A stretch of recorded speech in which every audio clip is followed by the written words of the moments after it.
I'm tired of the lies they spin.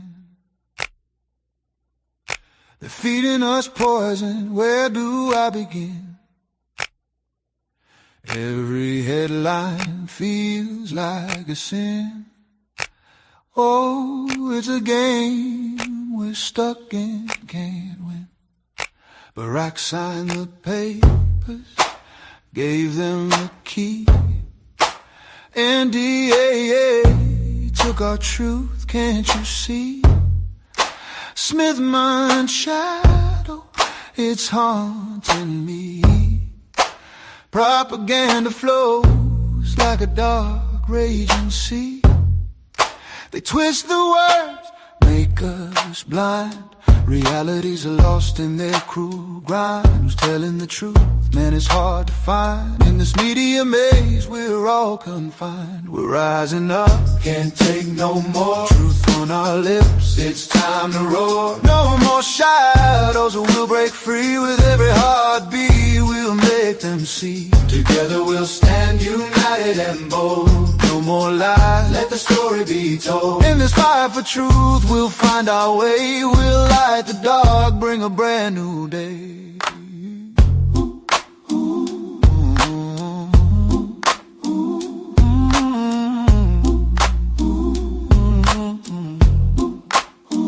I'm screaming loud, but no one hears. Drowning in cycles of our own fears. The truth goes, shedding bitter tears. Oh, the anger rises, it's been years. So I'll sing my blues, let the world know. Fight for the truth, let the fire grow. We're breaking the chains, it's time to show. We won't be silenced, we'll steal the show. In the silence, hear the cries, voices echo, breaking tide.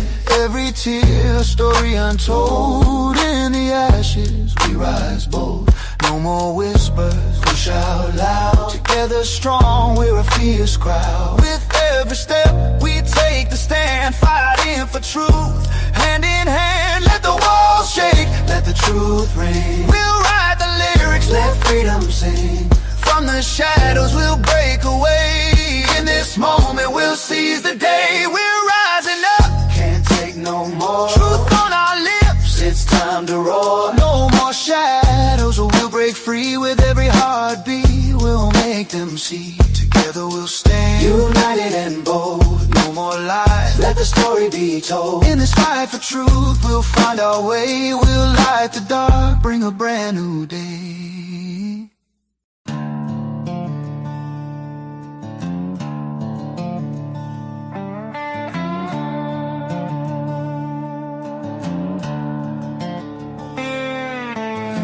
Everybody scrolling past the warning signs, trading truth away for comfort every night. Headlines spin like wheels inside a carnival, but behind the curtain, something criminal. Lies dressed up in suits and polished television smiles, while broken families walk forgotten miles. And the people keep on fighting left and right, too distracted to see who's killing off the light. But whispers turn to thunder when enough hearts wait, and chains begin to rattle when the silence breaks. Open your eyes, don't look away this time. Truth was never meant to hide forever in the dark. Open your eyes, see through the grand disguise. If we don't face the evil now, it tears this world apart. The truth hurts sometimes, but the lie destroys lives. So open your eyes. Corruption grows where fear keeps people standing still. When money buys the law and bends the people's will. And every child deserves a world that's clean and safe, not one consumed by greed behind a smiling face. They tell us don't ask questions, just behave and fall in line. But freedom dies a little every single time. Good men stay silent while the wicked steal the stage, then wonder why the world is burning in a rage. But history remembers every soul who stood when others turned away instead of fighting for the good. Open your eyes, don't look away this time. Truth was never meant to hide forever in the dark. Open your eyes, see through the grand disguise. If we don't face the evil now, it tears this world apart. The truth hurts sometimes, but the lie destroys lives. So open your eyes. No more pretending everything's alright. No more surrendering the future overnight. The truth may shake the foundations underneath, but lies are poison hidden in the teeth. And maybe that's why truth matters so much, 'cause once you finally see it, you can never unsee it. Open your eyes, stand up and testify. Darkness only survives when good people stay blind. Open your eyes, this is the reason why. Truth is the fire that exposes every crime. The truth may divide, but it also brings life. So open your eyes, open your eyes, yeah. Open your eyes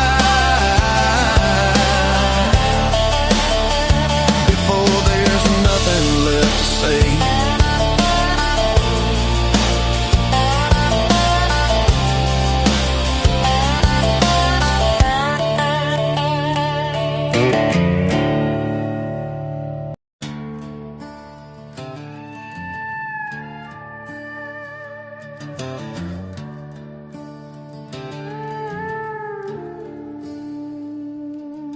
The dogs were raising hell again, at shadows in the dark. 26 old guardians sounding every farm along.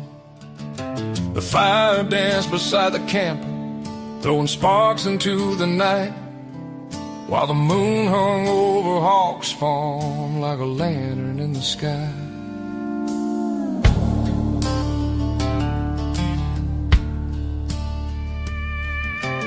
Had a little cherry lemonade, courtesy of a faithful friend, mixed with brine berry cough and let the day come to an end. The smoke rolled slow through cedar trees, the worries drifted too, and for a little while the world forgot what it was trying to do. And this is my happy place, just a fire and open space. Dogs barking somewhere in the dark, mountains watching from afar. A bowl of prayer, a quiet night, stars above and God's own light. The world can run its endless race, but this is my happy place.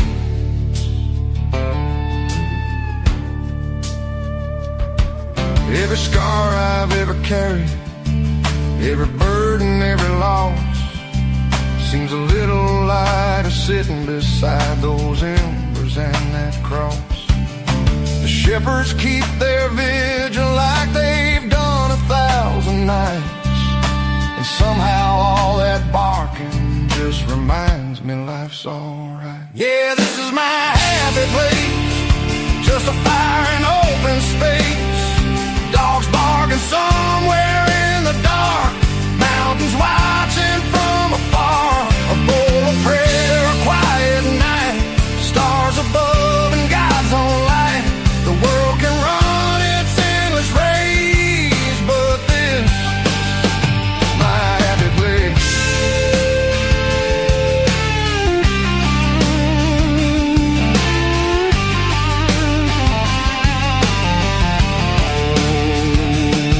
Ain't found peace in money, never found it on TV, never found it in the noise of what everybody thinks should be. Found it in a camper chair underneath the moonlit sky, with faithful dogs around me and the Lord walking by. Yeah, this is my happy place, where time slows down and grace falls soft as mountain moonlight across this weathered face. Just an old man and a shepherd, thankful for another day. And if heaven feels like anything, I think it feels this way.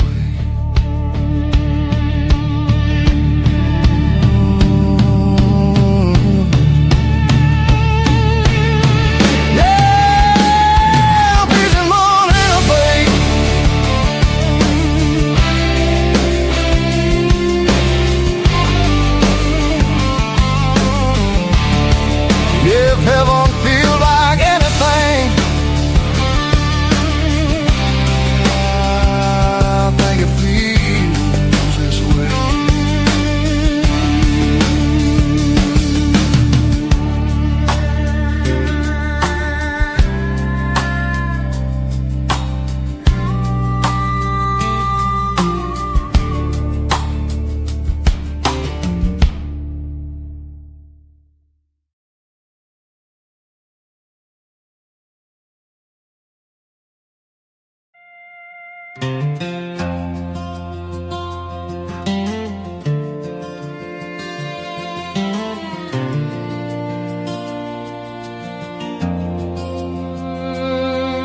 In the shadows of the night, when the world turns dark, I'm the one who lights the way, like a beacon that won't spark.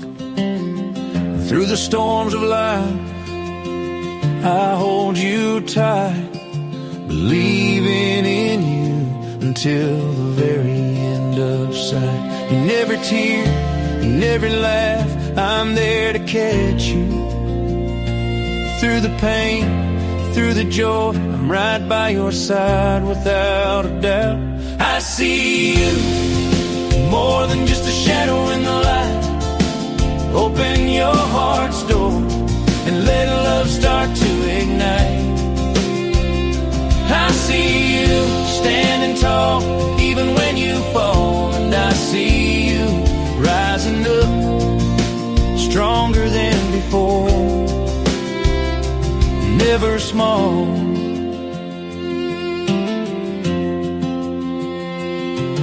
When the world tells you to give up and you feel lost, I'm the voice that whispers, keep pushing, don't be crossed. In the quiet moments, when your spirit feels so low, I'm the one who lifts you up, like a gentle healing glow. And the night feels endless and you can't see the dawn, I'll be your whisper, guiding you along. With every heartbeat, I'll remind you of your strength. Together we'll rise up, going any length. So take my hand, let the worries fade away. In this dance of life, we'll find our way through every shadow. Love will light the path. Side by side, we'll conquer all that life has. I see you, more than just a reflection in the mirror. Open your heart's door and let love start to grow. I see you standing strong even when you fall, and I see you rising up, stronger than before, never small. I see you more than just a dream in the night. Open your heart's door and let love start to ignite. I see you standing tall even when you fall, and I see you rising up, stronger than before, never small.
Oh, good morning.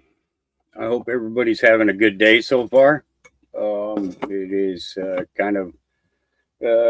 well, it's sort of kind of just getting started here. I started at about 6 o'clock this morning. That's about 5 hours ago.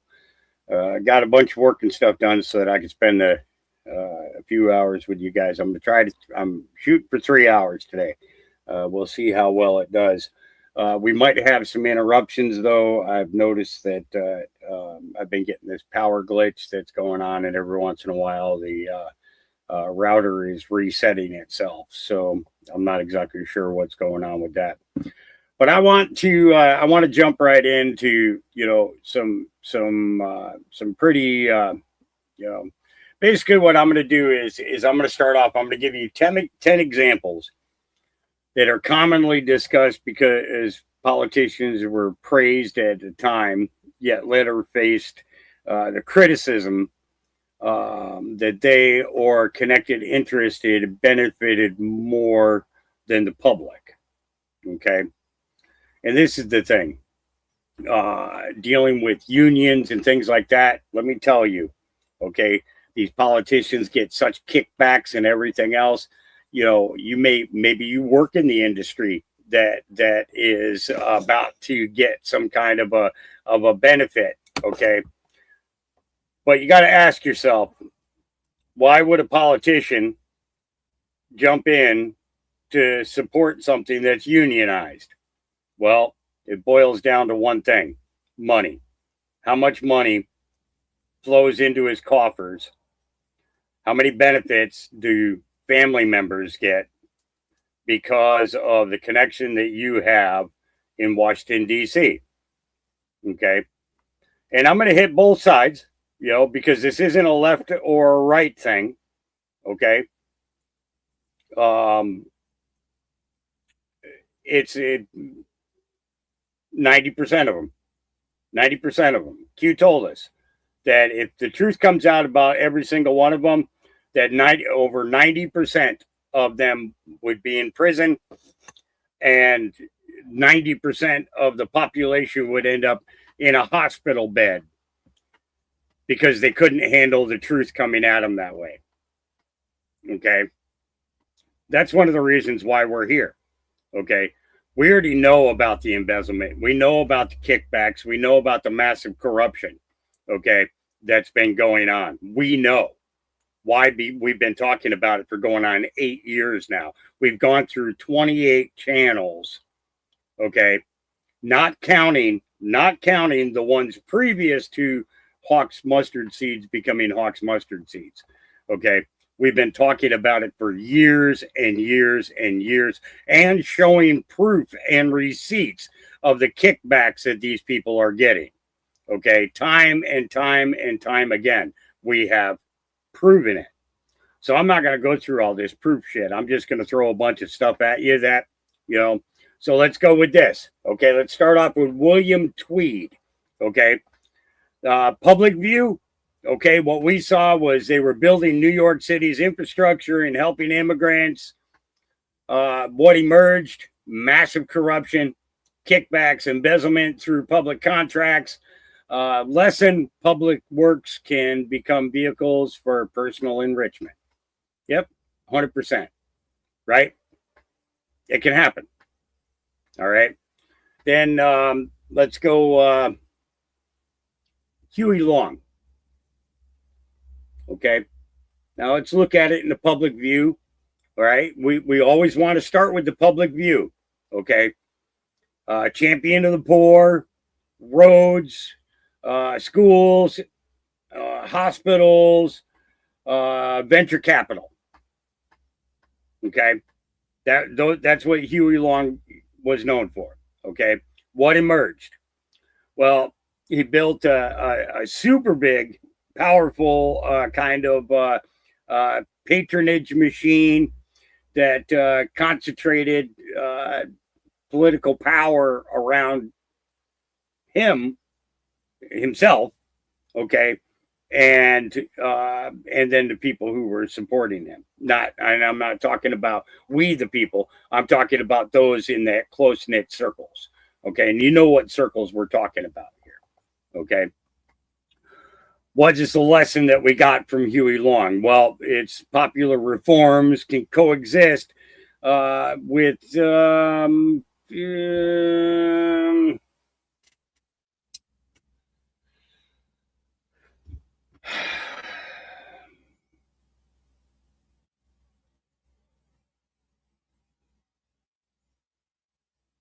self-serving would be the word. Political structures where you think that they're making the move, you know, they're putting a bill forward or they're some initiative or some ordinance or something that is supposedly going to, you know, benefit you. But understand there are little pockets inside all of these things. And inside those pockets, you find earmarks.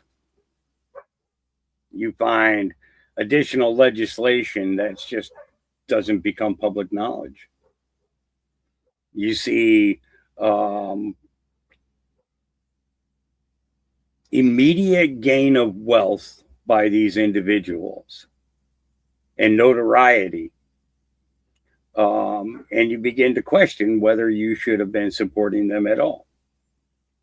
They're all corrupt in one way or another, or so they wouldn't be in Washington. They wouldn't be in our state houses. They wouldn't be in our county. Those that are not corruptible don't stay. They see what the hell these people are doing and they get the fuck out. They don't mess around.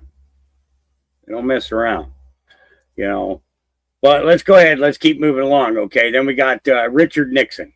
Okay. Here's a big one.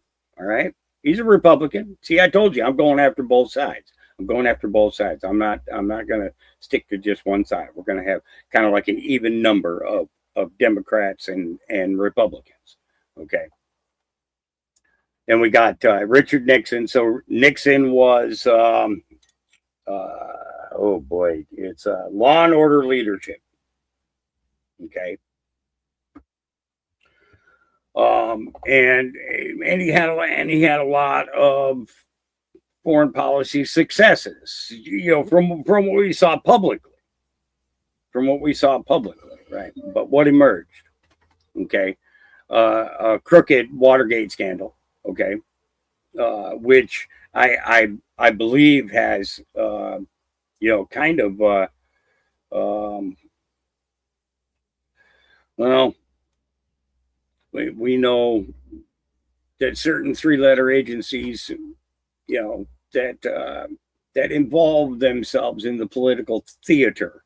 Okay, let's go there for a second. Okay, You got geographical theaters. You got war theaters, the theater of war. That's why they call it the theater of war. Okay. You've got the political theater. You've got the financial and economic theater. It's all theater. Okay. Basically, these motherfuckers have been stealing our money and doing nothing for generations. Not just you, not just me, but our parents and our grandparents and our great grandparents. That's just taking it back to 1863. If we wanted to really take it back, we could say it's been going on for thousands of years. Doesn't matter what civilization it is. When people have power, they maximize the potential of what they walk away with. And there's no doubt in my mind to that, and there should be no doubt in your mind to that. All right. Well, let's go to Rob Blagojevich. Okay. Public View, reform-minded politician. Okay. What emerged? Convicted on corruption charges. It was attempts to leverage political appointments. Okay. For personal gain. Right. Lessen public trust can be exploited, even behind closed, especially behind closed doors. Okay, it is where we should go, especially behind closed doors, because that's where most of this crap happens. Okay, that's where most of this happens. It's all behind closed doors. The deals that they make.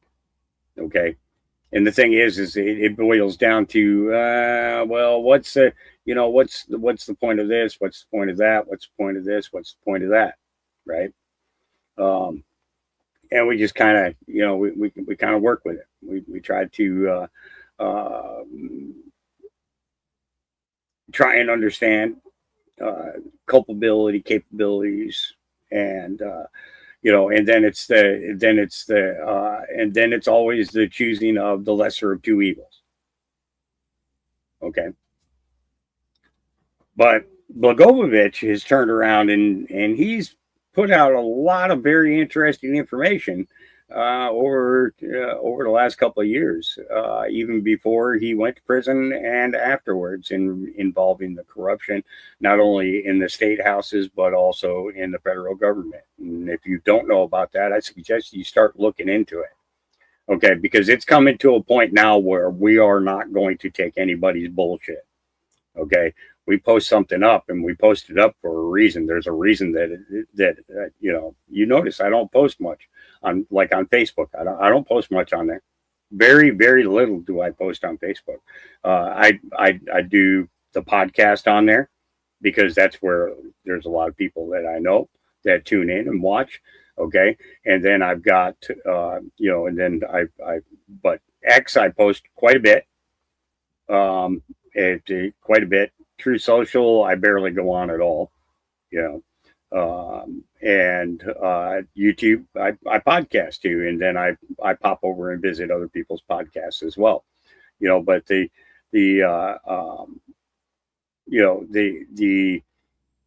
notion that I would post something and not have researched it,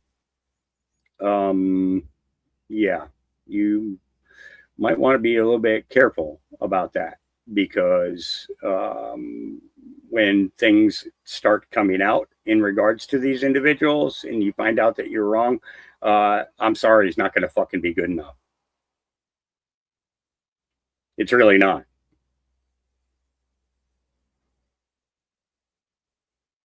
I'm sorry doesn't mean shit to me. That's words that roll off of somebody's fucking tongue because it can. I'm sorry doesn't mean shit. Show it by action. Start really looking into these people and see what they've done. I mean, really see what they've done. Not just glance over and don't just ask AI. That's another thing. What do I use AI for? Create images for my podcast. Do I trust AI to do much of anything else for me? No. I will periodically feed some lyrics into them and say, what do you think about this? And get the opinion of a computer of how something would come out. And then, like, if I'm like running it through Make Song to get a song made, and I'm having a difficult time getting maybe the right musical sound, I'll go to like ChatGPT and I'll say, I'm having difficulties with ... AI program in creating this. How would I tell it to use specific instruments, in a prompt in order to get exactly what I want? And that's what I use those Chat GPT and stuff like that for. I don't go to research any individual, because frankly it's basically it's no different than what is it, LinkedIn. I think it's called LinkedIn is one of them. And then there's another one too, Wikipedia. It's they're answers that are tailored. Okay, and let me tell you something. Knowing the people who have created the AIs, okay, and everything that we know about guys like Sam Altman and many others, okay, you should be very careful about getting your truths from AI, because they're programmed answers. Okay, they may run through articles of that only lean in one direction, so you're only getting one side of the argument. You're not getting both sides. And that's where a good part of these problems come from, is that so much of this stuff is hidden from everybody, that there is the only way is to have all of it come out at one time. And when it does, people are going to be fucked up. And like I said, I'm sorry is not going to work. All this bullshit that I put up with for the last 9 years, I'm sorry is not going to be good enough. Now, does that mean I'm gonna like end my friendships or anything? No, that choice belongs to other people. I don't take that. But understand that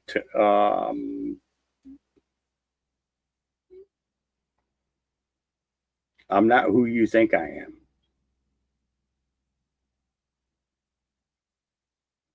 There's a lot more to me than meets the eye. Robert Menendez. That's going to be one. That's going to be a fun one. All right. And I wrote down 10. I wrote down 10 to go through. Okay. And that's what I'm looking at my notes here.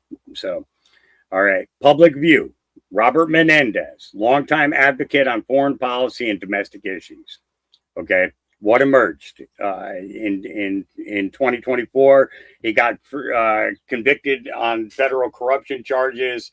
He received gifts, cash, and influence. And if I'm not mistaken, he also received gold bars. I think they found like 10 bars of gold or something like that in his place. And he got convicted. Okay. But what was the lesson? Influence and access can become commodities. Listen to that really close. What is the lesson learned in regards to Menendez? Okay. Influence and access can become commodities. They all do it. Every single one of them. Cannabis initiatives, pharmaceutical initiatives, medical hospitals, nursing organizations, doctor organizations, mechanic unions, longshore workers, they got their hands in everybody's pocket. And in all honesty, until people realize that, the conversation can't go any farther. They got their hands into everybody's pocket, all the way down to your city council members, your mayors, and it's everywhere. It's not just one city, one state, it's everywhere. Okay? Let's go on to the next one. Richard Daley. Okay, Richard M. Daley. Okay. Public View, Economic Development and the Modernization of Chicago. Okay. And this is kind of a big one. Okay. Critics argued that politically connected firms, okay, get that, politically correct connected firms, all right, disproportionately benefited from the city contracts and deals.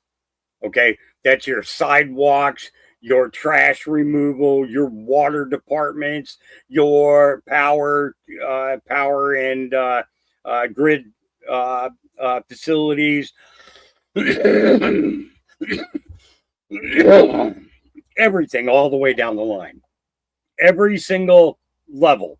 Okay, every single level of anything to do that the city has contracts on, roads, potholes, okay, everything all the way down the line.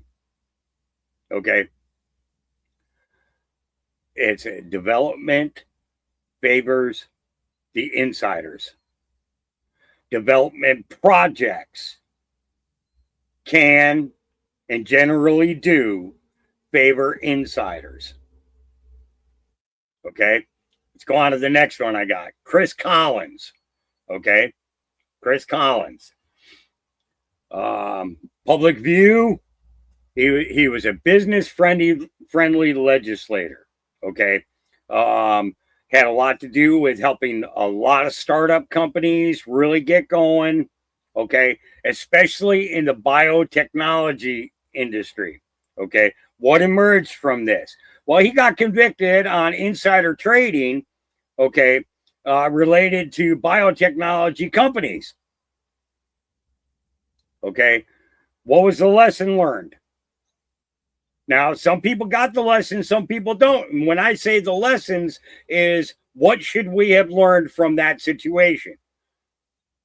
And the lesson learned was public office and private financial interests collide regularly.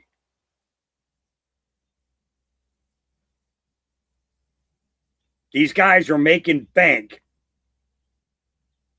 when they shouldn't be. All right.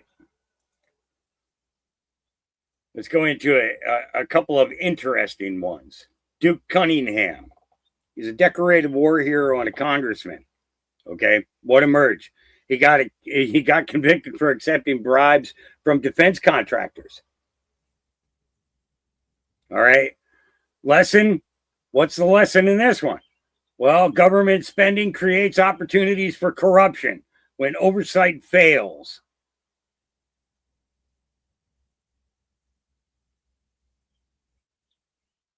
When it fails. And it's ridiculous. All right. Silvio Berlusconi. I know I just messed up that name, but he was public view. He was a really successful businessman. He was promising economic growth and everything else. All right. Well, what ended up happening because of it? All right. Well, what emerged was years of controversy over conflicts between public office and private business interests. All right. Lesson. What's the lesson? The blurred lines between political power and personal business can undermine trust. So we don't fucking trust anybody anymore. And that's everybody. Anybody running for office to seek office, okay, we don't trust anybody anymore. Now we looked and see what level the initiatives and everything and these laws that they pass and everything else, how they affect our lives on a daily basis. Okay. All right. Now let's go into the last of the 10 that I had. All right. Public view. All right. Initially praised for modernization and stability. Okay. Modernization and stability. All right. What emerged? Well, investigations later uncovered allegations of vast personal wealth accumulated while in office. Yep. Grand national projects can sometimes conceal personal enrichment. So it goes like, yeah, it's like, okay, so who broke the law? It's basically shifting the conversation over and over again between who broke the law, and it changes it to who actually profited, who paid the cost. Did ordinary citizens receive the benefit that they were promised? Fuck no. When have we actually received anything that we were actually promised? Okay. Those of you who have worked your entire life and maybe you ended up disabled and you're on Social Security and everything, are you getting what you should get out of your Social Security, out of your Medicaid and your Medicare? No, you're not. You're not. Okay. You're not getting any tax incentives. You're not getting any government contracts. All right. You're not getting any bailouts. Okay. You're not getting any corporate subsidies. You're not getting any lobbying done for you. Okay. And you're so broke you can't even play the stock game. But guess who can?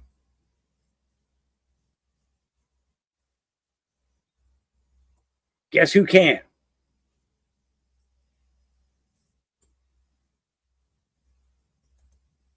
So let's jump into why I went on this little tirade.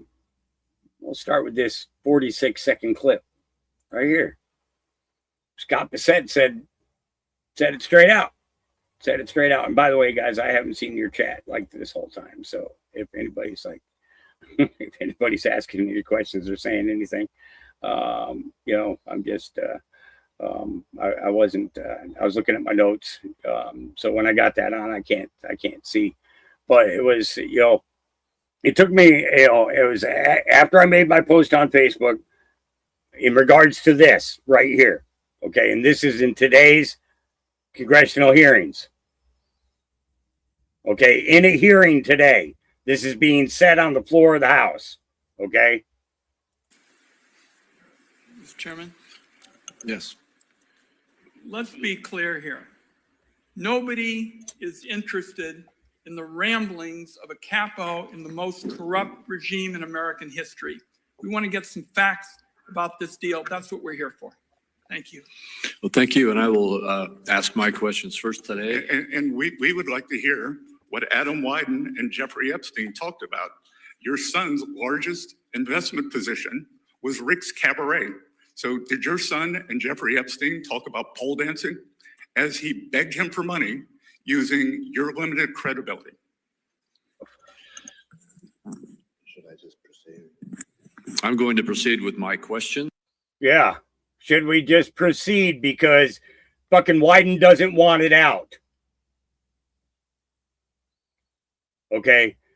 Don't even think for a second. Okay. This is why I was making the points that I was making before. They will push an initiative. They will get something passed, but they're not doing it without getting a cut. Okay. And Wyden's name is not going to be squeaky clean. So for those of you that live in Oregon, all right, I hate to tell you, but he's a crook, and so is Merkel.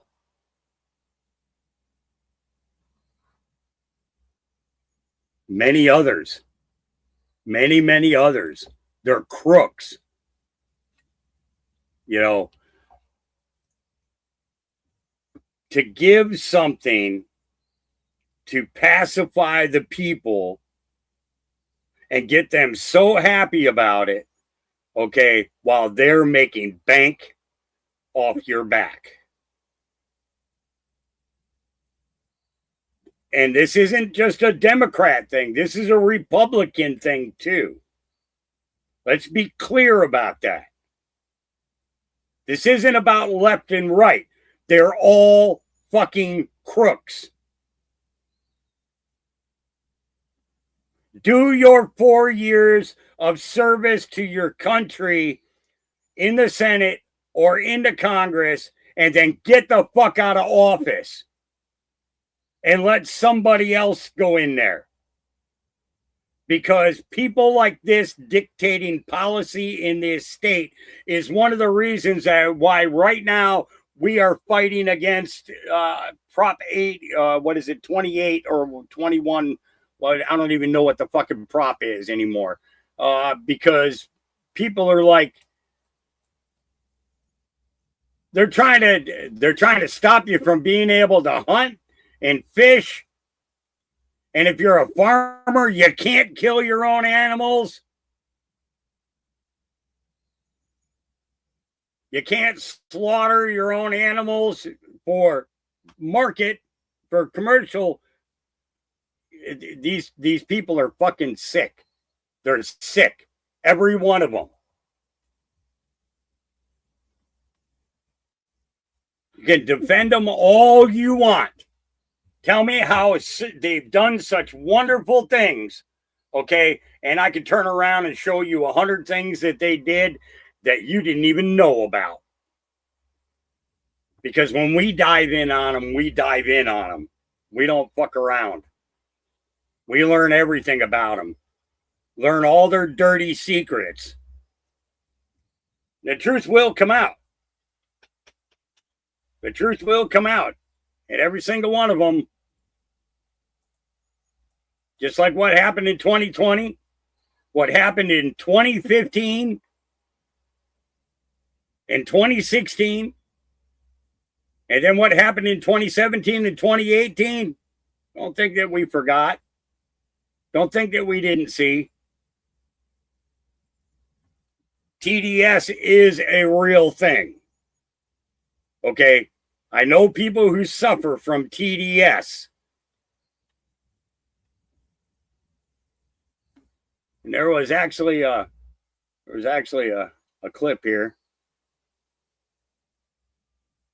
There was a clip here. Let me see if I can find it. Dr. Oz was doing in the I think I have it in my feed. All right. You can hate Trump all you want. You can go ahead.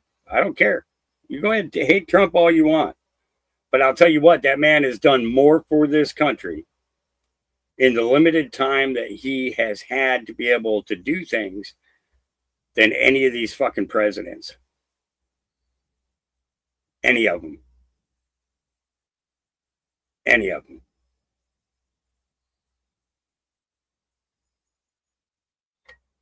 And someday, I hope you're cured.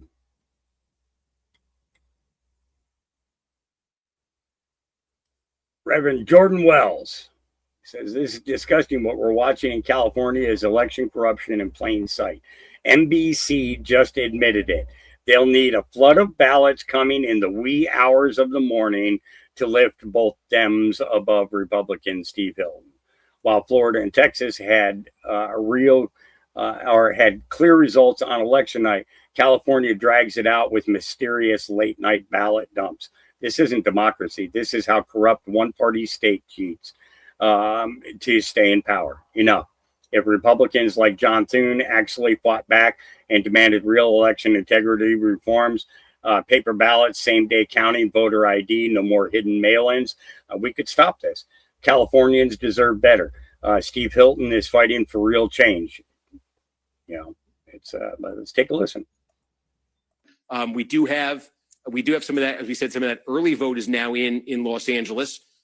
This looks like it did with that vote by mail. It doesn't look like that gap between Becerra and Steyer has changed much here. Again, this is where Becerra represented. So there'd have to be either some change with that polling place vote, or it's just going to have to be such a flood of Democratic ballots coming in after, being tabulated after election night or into the wee hours this morning that would just lift both Democrats over Hilton. That's increasingly what it needs to be for Steyer. Yeah, basically, they're giving instructions right there. We need a set of ballots to drop in the wee hours of the morning.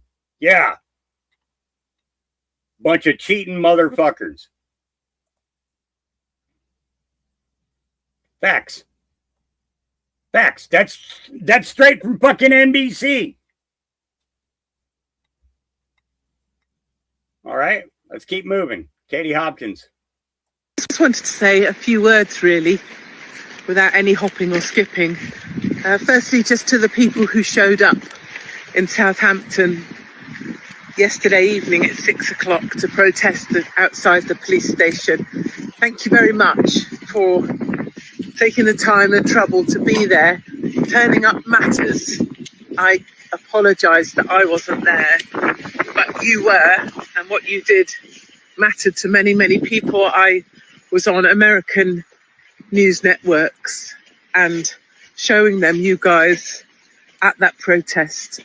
Secondly, we're going to hear a lot from the very politicians who banged on and on and on about George Floyd and took a knee, said it's righteous anger that we feel, that it's good to demand justice. You have to fight for justice.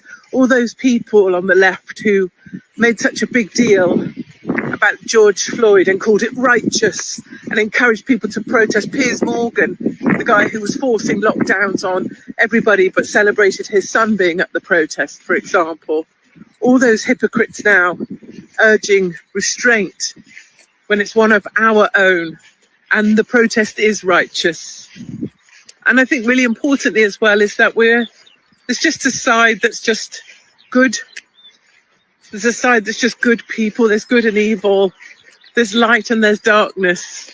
And my sense on that is that people on the side of good, we don't really need to fight. We don't need to fall out. We don't need to call each other names. We don't need to make untrue memes. We don't need to chop someone else's words up to make them look bad so that you look better. We don't need to try and own the conversation or the debate. We don't need to be the guy that's leading the conversation. We can just kind of all rally under a big umbrella where you don't all have to agree on everything, of course not. But we can rally under this big umbrella that says this is right and that's wrong. Not just wrong, obviously, but deeply, deeply evil. And I think finally, under a united umbrella, it's important to keep the pressure on, because what happened with that whole body cam footage, probably the most difficult thing is the haunting images. So many people haunted by the colour of the hands. Like as a mum, but as a dad, as anyone, the colour of that child's hands, can see instantly they're not right. And then the callousness of, I don't think you have, mate. That's the haunting stuff that I'm imagining isn't leaving many people. And it's that kind of callousness that we have to root out in order that good wins. And finally, of course, do take time away from all of the nonsense. Take time away from social media, especially Twitter. Take time away, look up, get out, breathe the air, because there's lots of great people out there. Lots of people cracking on with trying to earn a living and look after their families and do good things. Lots of poppies brilliantly waving their heads in the field for no other reason than to be glorious for the day that they have. So do take time away, keep the faith, because you have my absolute word that in the end, good wins. And as is so often the way, you don't have to be at the front end of all of it, but just by showing up, just by knowing what is right and what is wrong, in the end, we win. But for now, poppies, skies, and hang in there. Mikey B, you know, for once you made a comment that I agree with. I can't believe it. I have to agree with Mikey B. We don't want resignations. All right. Because resignations means more taxpayer dollars are going to go into these fucking idiots' pockets. We want charges. We want to see him charged. Okay. No resign. It's a complete removal, loss of benefits, loss of retirement, everything all the way down the line. They have profited well. I mean, these people go in owing money on student loans and shit from 20 years ago, okay, and are worth millions now. And they only make $176,000 a year. They only make $176,000 a year. Okay, so how are these fucking people millionaires? How did Nancy Pelosi acquire $270 million in value in her time in office?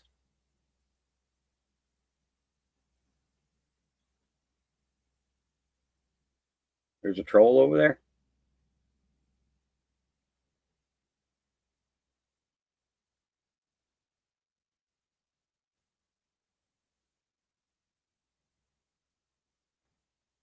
Oh, okay. Hang on. Let me pop over.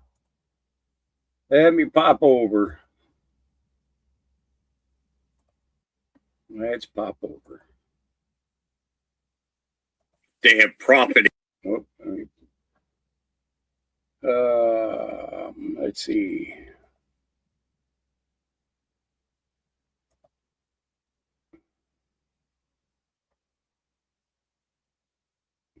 Wow, there's a lot of people over here on Rumble. Wow. Hi. Good to see everybody over here. Yeah. All right. Yeah, I got rid of your troll there. Let me know if another comes. Well, a few of you should be moderators already. I thought I had a few moderators.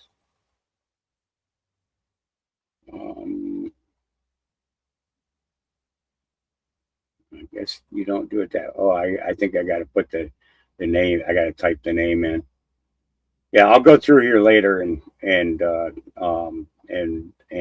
turn a few of you, more of you, into moderators. Maybe there's a way to do it. Let me see. Give me a second here. Bear with me for a second, guys. Let me copy that. Copy, and then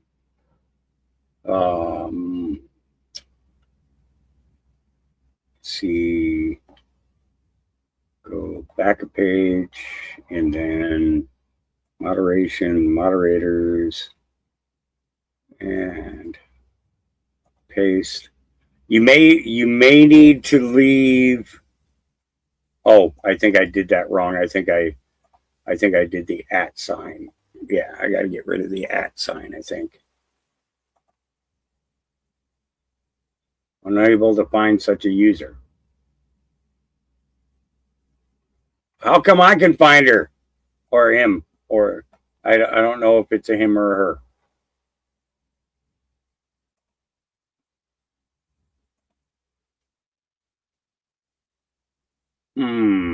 That's weird.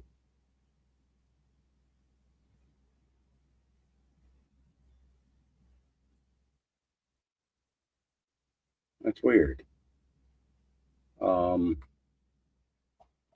Let's try this one.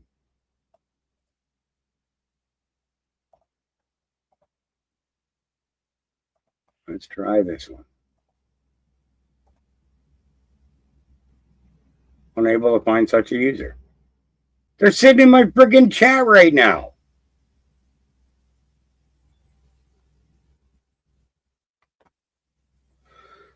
All right. Well, anyways, you guys know what to do with the trolls. You know what to do. Just wanted to say. So we hit Katie Hopkins. All right. Let's go here for a minute because I had somebody ask me if this was true, if he actually did this. which you were angry with him. You said, "Are you effing crazy? What are you effing doing? I helped you stay out of jail." Is that true? Did you speak to him in those terms? I did. I wouldn't say angry. I was a little bit perturbed at his constantly fighting with Lebanon. You know, at some point I said, "Maybe we got to stop this. We got to stop it." But I have a very good relationship. We've done well together. He always says, we could never have done it, but everybody knows that we could have never done it without the United States. But I've worked very well together. I like Bibi a lot, and I've worked very well with him. We had I'm a wartime president. He's a wartime prime minister, very important part of the world. And I think we've done, very well. We've gotten along very well together. Which you were angry with him. You said, "Are you effing crazy?" Yeah. Well, I'll be showing you that post here in a few minutes. So, but then James Comer put this up this morning. How many providers did you see located at the same address? And why is that a red flag for fraud? Well, in one building, we saw 94 companies. There's one landlord that How many? 94. In one address? Mm-hmm. Wow.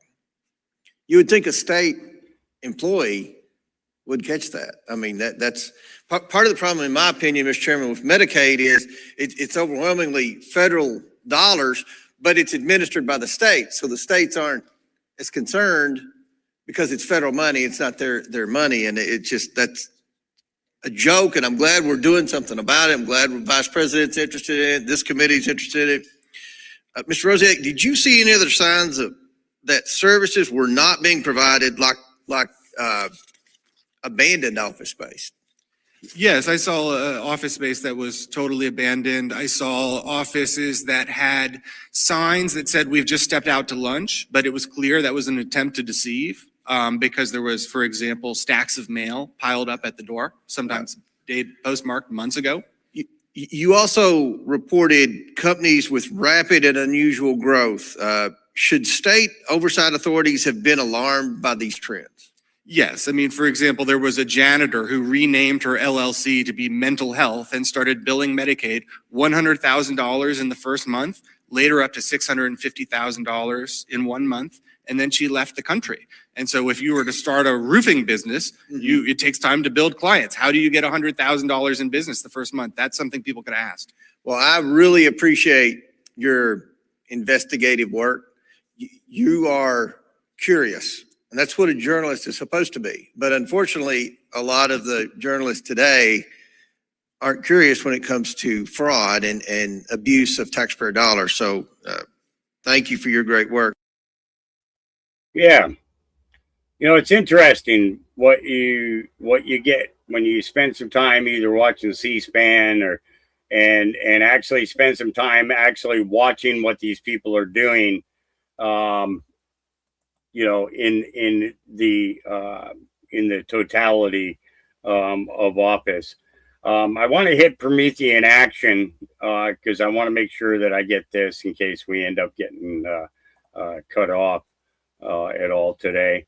I want to make sure that I get this in. This is Susan Kokinda with Promethean Action, and she's kind of got the scoop,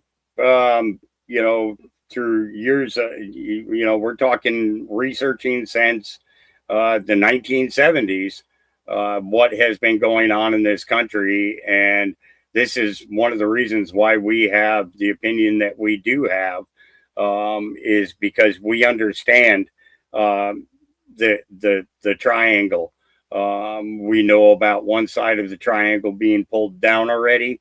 We still have the two sides to contend with, which we are doing, without a doubt.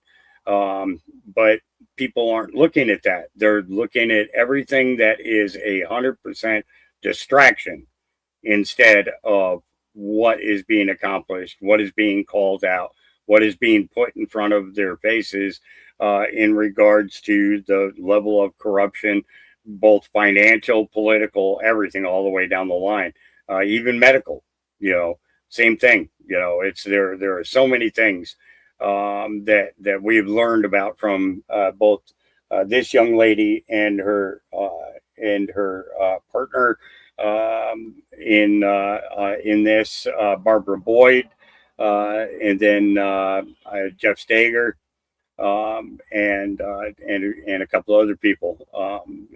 Awesome conversations filled with lots of information. Here we go. Everyone has seen the Axios report of President Trump dropping F-bombs on Bibi Netanyahu and ordering him to stand down on Lebanon.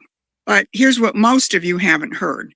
John Bolton, 5 days earlier, complaining about how Donald Trump makes decisions. I think now decision-making consists of Trump sitting behind his resolute desk in the Oval Office, 5 or 6 people in a semicircle in front of him, and he says, I think we'd like to do X. That's when Pete Hegseth says, yes, sir, we'll do that. That's decision-making. Bolton and his neocon friends think that that's a bad thing. Trump making decisions without the national security process. And the media says that the Iran negotiations are failing and Trump is just lashing out. But here's what they're hiding.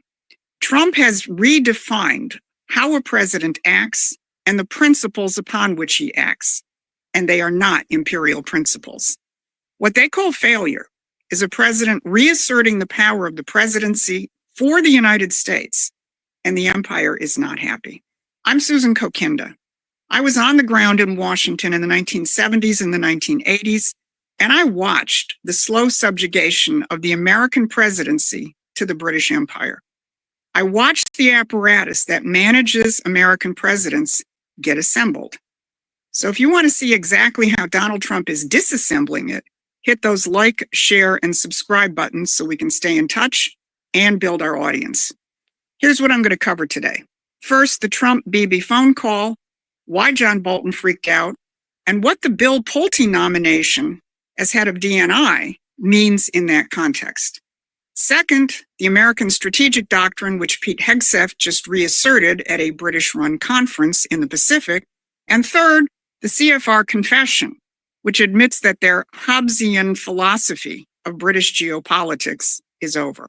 So not only did President Trump drop the F-bomb more than once in his call with Bibi, he also pulled rank.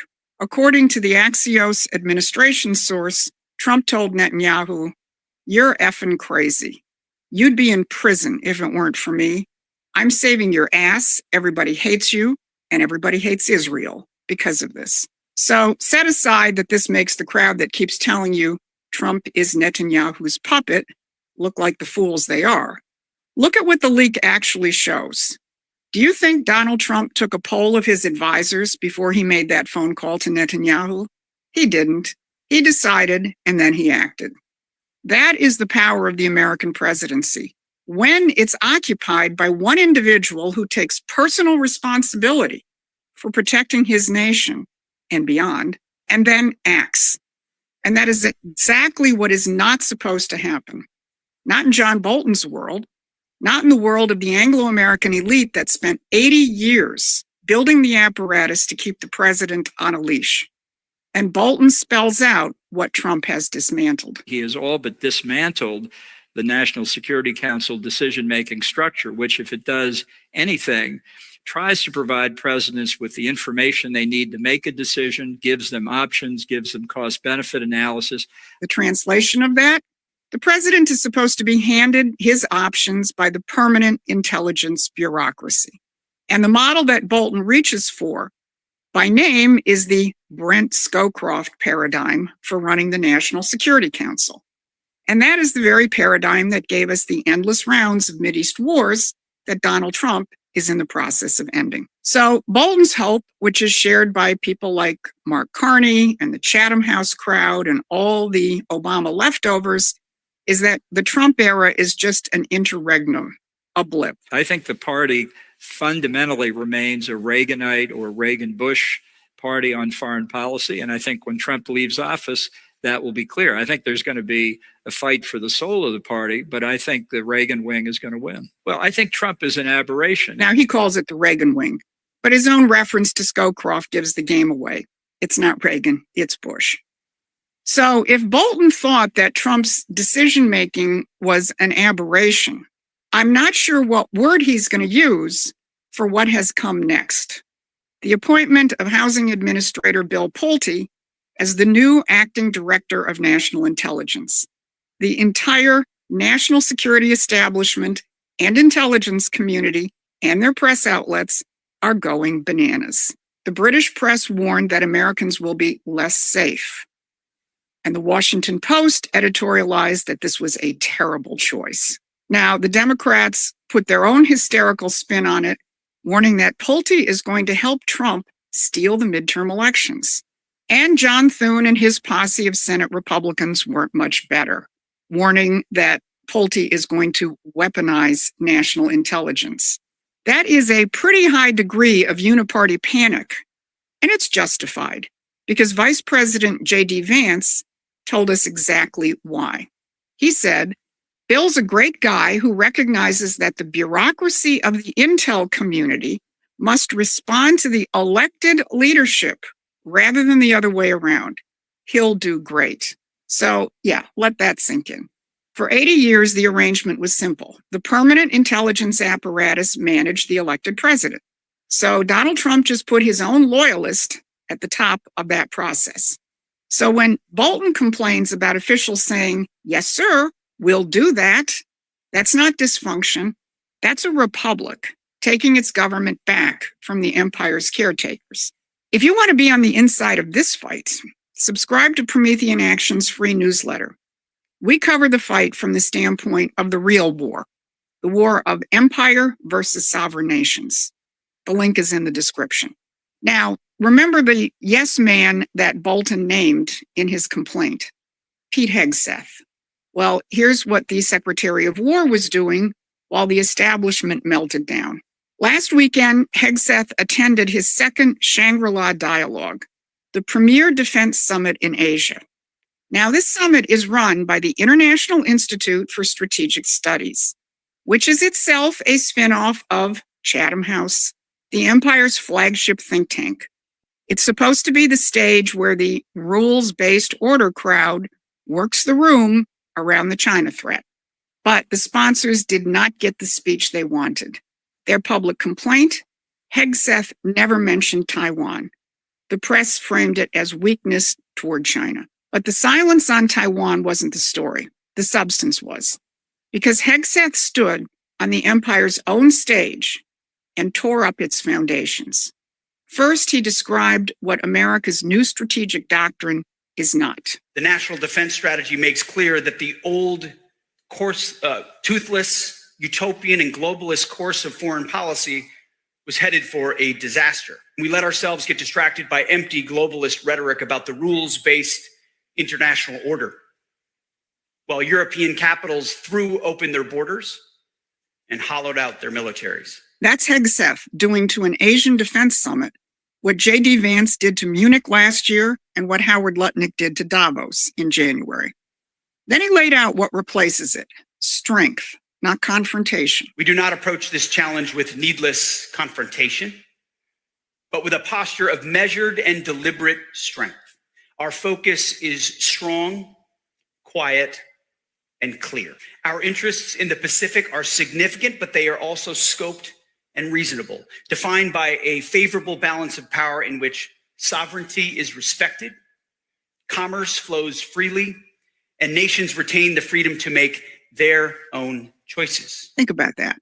A favorable balance of power in which sovereignty is respected, not a set of rules handed down from above that keeps nations pitted against each other so the empire can keep its economic system going. And one of the fundamental rules of that imperial system of geopolitics is to keep the major nations in a state of perpetual standoff, which is why what Hegseth said about China landed hard to that audience. Under President Trump's leadership, relations between the United States and China are better than they've been in many years. President Trump and this administration seek a stable peace, fair trade, and respectful relations with China. The United States and China should build a constructive relationship of strategic stability based on fairness and reciprocity, reaffirming that while our nations will vigorously protect our respective interests, we can secure practical, mutually beneficial agreements where our interests align. That is not the relationship that IISS had in mind when it built the Shangri-La Dialogue 22 years ago. But that is what happens when you get an aberration in the Oval Office. And it goes deeper than one speech, or Taiwan, or even China. Hegseth isn't describing a policy adjustment. He's describing a system replacement. And the people who built the old order know it. In fact, one of their flagship institutions just admitted to the fundamental philosophical conflict. The Council on Foreign Relations, which is Chatham House's American twin, is running a multi-year project called The Future of American Strategy. One of the first publications in that series is by Gideon Rose. Rose is a career CFR man who served on Bill Clinton's National Security Council. So you can bet he was part of that Scowcroft paradigm that Bolton is mourning. Rose's piece is entitled After Hegemony, and it asks what happens now that, quote, Washington has decided it is fed up with the hassles and burdens of global leadership. But listen to what Rose means by global leadership. Police the global commons, maintain an open global trading system, and help provide global public goods. Global, global, global. The Trump administration isn't rejecting leadership. It's rejecting globalization, exactly as Hegseth and Vance and Rubio and Lutnick keep telling you. But then Rose does something remarkable. He lets you in on the real underpinnings of the imperial system. He describes foreign policy as a kind of social contract. And he writes that as long as America played its assigned role, slowly but steadily, Locke's world would emerge from Hobbes's. Hobbes and Locke. Now, both of these so-called philosophers were in reality propagandists for Britain's colonial interest. Hobbes was a shareholder in the Virginia Company in the 17th century, and 100 years later, Locke was a shareholder in the Royal African Company. Yes, think slaves, 150,000 of them. Locke was also secretary to the Council of Trade and Plantations, the body that managed Britain's colonial extraction. And their famous social contract starts with the same ugly premise, that man is no better than an animal in a state of nature, who has to trade away his rights to a government just to get a little bit of security. Now, in Locke's Carolina Constitution, the rights that that contract protected were life, liberty, and property. Property, as in 150,000 African slaves. Our founding fathers said something else. Life, liberty, and the pursuit of happiness, not as animals exchanging rights for safety, but as creative beings made in the image of the Creator, with the happiness that comes from carrying his creation forward. Those are the principles that gave you the world that Hegseth described, one in which sovereignty is respected, commerce flows freely, and nations retain the freedom to make their own choices. The other world, the one where you sign away your rights to your betters in exchange for security, that's the rules-based order. And that is the world that Donald Trump is ending. So put the three together. A president who makes his own decisions and who just put his own man atop the intelligence apparatus, a secretary of war who carried American principles into the empire's own conference and refused to read from their script, and a foreign policy grounded not in Hobbes and Locke and their contract for animals, but in the pursuit of happiness, in human beings as creators. John Bolton and Gideon Rose are mourning the death of one world. Donald Trump is building another. And that's what London doesn't want you to see. We want you to see that fight, and we want you to get on that battlefield. So become a supporting member or contributor of Promethean Action, because 2026 is a turning point in that war. This has been your midweek update. Thanks for watching. Please take a moment and subscribe to our free newsletter at prometheanaction.com.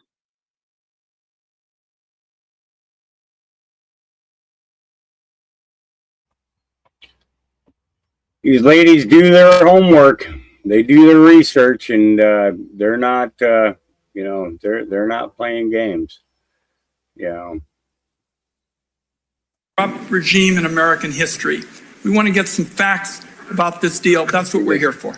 Thank you. Got it here. And we would like to hear what Adam Wyden and Jeffrey Epstein talked about. Your son's largest investment position was Rick's Cabaret. So did your son and Jeffrey Epstein talk about pole dancing as he begged him for money using your limited credibility?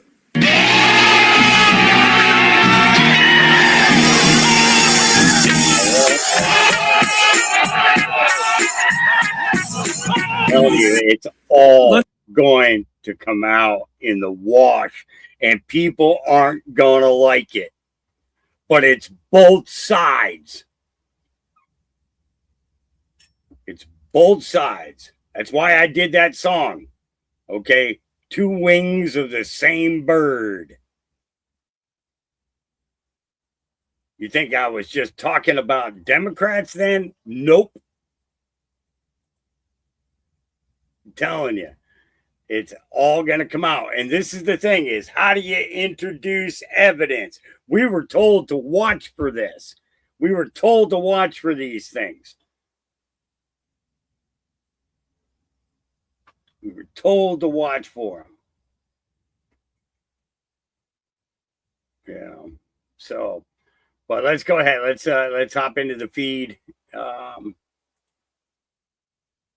Back into the feed, I should say, because I got a line up already. All right. And then here's the remarks in regards to rigged elections. And this is one of the biggest things here. This is one of the biggest things that when people can get past this and understand what this is about and actually don't ask the fucking AI. Okay. Do the research. Go into the files released by this organization. And let me tell you, okay, here's everything on the Epstein library. Okay. But you can go here too in regards to what's been released, what's being talked about, what members are they going after, what organizations, companies, LLCs, so on and so forth. All right. Everything. Start researching. Because as more of this truth comes out, more and more people are going to have their feelings hurt. Okay. And it doesn't matter whether it's Democrat or Republican. They've all got to be called out for this. They've all got to be called out and they've got to be removed. And not just from Washington-based offices. I'm talking about from anything to do with the state that they were representing. Okay? Can't even run as a fucking dog catcher. No political affiliations. And for the crimes that they committed, serious prison time. Because they would do it to us. You and me, regular Joe and Jane of America, okay, would be fucked with no opportunity. These people have been selling us out for years. And until people come to that awakening, we can't help you. We can't help you. All right. But here's a prime How many example. providers did you see? We're the How most do we- successful country anywhere. So someone has to be punished though for that. So how do you do that? Well, I You don't don't want have to to get punish into them it. all. Yeah, I know. I'd rather Yeah. not get into it, but Are let's see you what confident happens. something will happen? I don't want to talk about it. But Yeah. let's see what happens. The election was rigged. We know who rigged the election. We know it. We know everything now. You know, we have information that nobody thought was possible, but when you get to office, all of a sudden people start giving you things. You know, it was a great, I'll tell you, 2024 was a great election. That was a lot. There's a lot of rigging going on there too. Because you know what? I wanted a landslide, but there were areas that were just rigged. I could see it. So rigged. that- In other words, rigged against me. Yeah, of course. We're the How most do we- successful country anywhere. So someone has to be punished though for that. So how do you do that? Well, I you don't don't want have to to get punish into them it. all. Yeah, I know. I'd rather Yeah. not get into it, but You know, just saying. Located at the same address. It's these is real things, you know. And speaking of the Justice Department, okay, so the Justice Department just secured a superseding indictment against the Southern Poverty Law Center, and it reveals some new bombshells. All right, so let's hit it. Let's go with it. You know, we've got, and I'm going to make this bigger because that's just too small for me. And I love this feature. I love this. All right. So here we go. In the United States District Court for the Middle District of Alabama, Northern Division, U.S. of America versus Southern Poverty Law Center. This is under 18 USC 1343, 18 USC 1014, and 1956 with the hyphen H. All right. Grand jury charges. The Southern Poverty Law Center's stated mission included the dismantling of white supremacy and confronting hate across the country. However, unbeknownst to donors, some of their donated money was being used to fund the leaders and organizations of racist groups, including the Ku Klux Klan, the Aryan Nations, and the National Alliance. The SPLC's paid informants, field sources, engaged in active promotion of racist groups at the same time that the SPLC was denouncing the same groups on its websites. The SPLC also had a field source who was a member of an online leadership chat group that planned the 2017 Unite the Right event in Charlottesville, Virginia. That field source made racist postings under the supervision of the SPLC and helped coordinate transportation to the event for several attendees. In order to covertly pay to field sources, the SPLC opened bank accounts connected to the series of fictitious entities. The covert nature of the accounts allowed the SPLC to disguise the true nature, source, ownership, and control of the fraudulently obtained donated money. The SPLC paid the field sources. In order to keep the scheme going, the SPLC made a series of false statements related to the operation of the accounts. That's just page one. All right. And then let's... all right. The organization, at all times relevant to this indictment, Southern Poverty Law Center Incorporated, SPLC, as was a nonprofit tax-exempt 501c3 organization headquartered in Montgomery, Alabama, which is located in the Middle District of Alabama.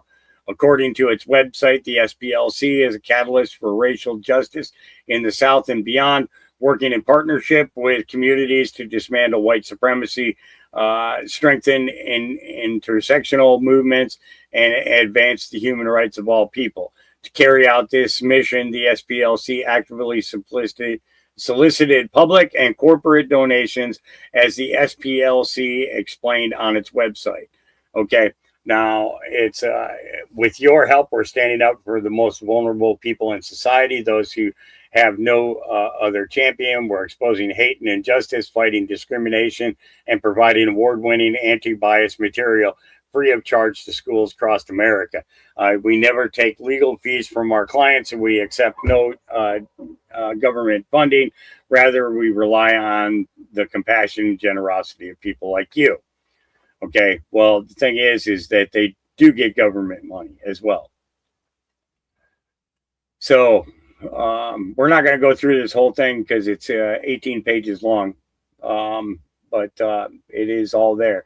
The field sources were used to attend extremist rallies, host rallies, grow existing chapters, create new chapters, recruit individuals, donate to extremist leaders, purchase cross-burning material, create racist paraphernalia, pay living expenses.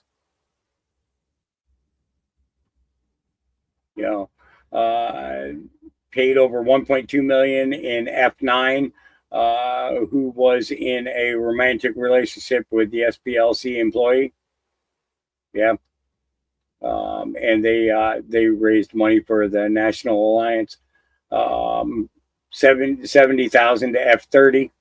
A Nazi KKK and Aryan Nations leader, F-30, asked the SPLC to help her leave the movement. SPLC gave F-30 a salary to stay. F-30 used the dollars to host extremist rallies, recruit members, and publish materials. All right. And KKK and neo-Nazis featured. They gave 155,000 to F-42. Former chairman of Neo-Nazi National Alliance. At the same time, SPLC featured this field source on extremist file webpage. Unite the Right, F-37, a member of the leadership chat for Charlottesville rally in 2017, made racist posts under SPLC employees' supervision and arranged transportation for others to attend the rally. SPLC paid this person $300,000. This is our money. All right. SPLC paid $350,000 to an officer of the National Socialist Movement and Aryan Nations affiliated Sadistic Souls Motorcycle Club. This shit goes deep. This is almost to the point of racketeering, which would make this a RICO case. This is borderline RICO right here. And this goes on and on and on. On and on and on and on and on.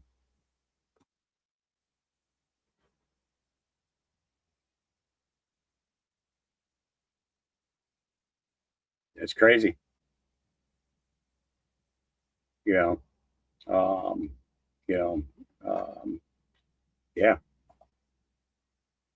An organization that was there, supposedly there to help, that was raking it in. It's I don't have time to do the deep dives anymore, with the dogs and everything else. It makes it really tough for me to be able to do it. And then trying to get this place cleaned up, because we had a couple of bad storms. I had some trees come down, got those cleared up for the most part. I still have two big stumps that what I gotta do is I gotta chainsaw them in half, and then I can split them down into smaller pieces to be able to load them up and move them out of there. The good thing was they fell inward. They didn't fall outward. If they'd have fallen outward, they would have taken out section of fence, and I would have had fence to replace and everything else too. So it's a convenience was they all fell inward because that's the way the wind was going. And I was able to burn out the roots, which is going to be good because I'll have some good soil, and I want to get some more potatoes going. All right. And then, this was asking in the press conference this morning, or yesterday. Was it this morning? It's I think it was this morning. What's your question? Thank you. Do you have any medical advice for the Americans out there that are suffering from a very serious ailment called Trump derangement syndrome? I am concerned about folks who have focused their entire life energy on dislike of the president. It's disheartening to see people lost in that way, but it's treating stupid is really hard, and it becomes a real problem. And these folks are off. Now, GLP-1. Yeah, I'm just saying. And by the way, the reason that I turned on the Promethean Action when I did was because I saw in chat that you guys were talking about Miss Mindersu and her not being in chat. And I had spoken with her a couple of times last week on the phone. She had mentioned to me that she was having a couple of, what she considered minor issues that were causing a major problem for her. So what I want to do right now is take a minute and, and I want you guys to all collectively focus like really, really good thoughts her way. Okay. Really, really positive health thoughts towards her. while I take us, Father God, creator of all things, heaven and earth, we thank you for this day. We thank you for this time. We thank you in this moment to thank you for the work that you're about to perform on our dear friend Miss Mendersu, and replenish her body, give her back that which is concerning her. Take away the dizziness. Give her back her energy. Give her back her life. Allow her to focus. She's been working hard for you, God. So we thank you for the restoration that you're about to give her. Peace of mind and peace in body, in healing in body. And we thank you for this as at the same time that we thank you for the sacrifice of your son, so that we have the opportunity to be in your presence one day. But Lord,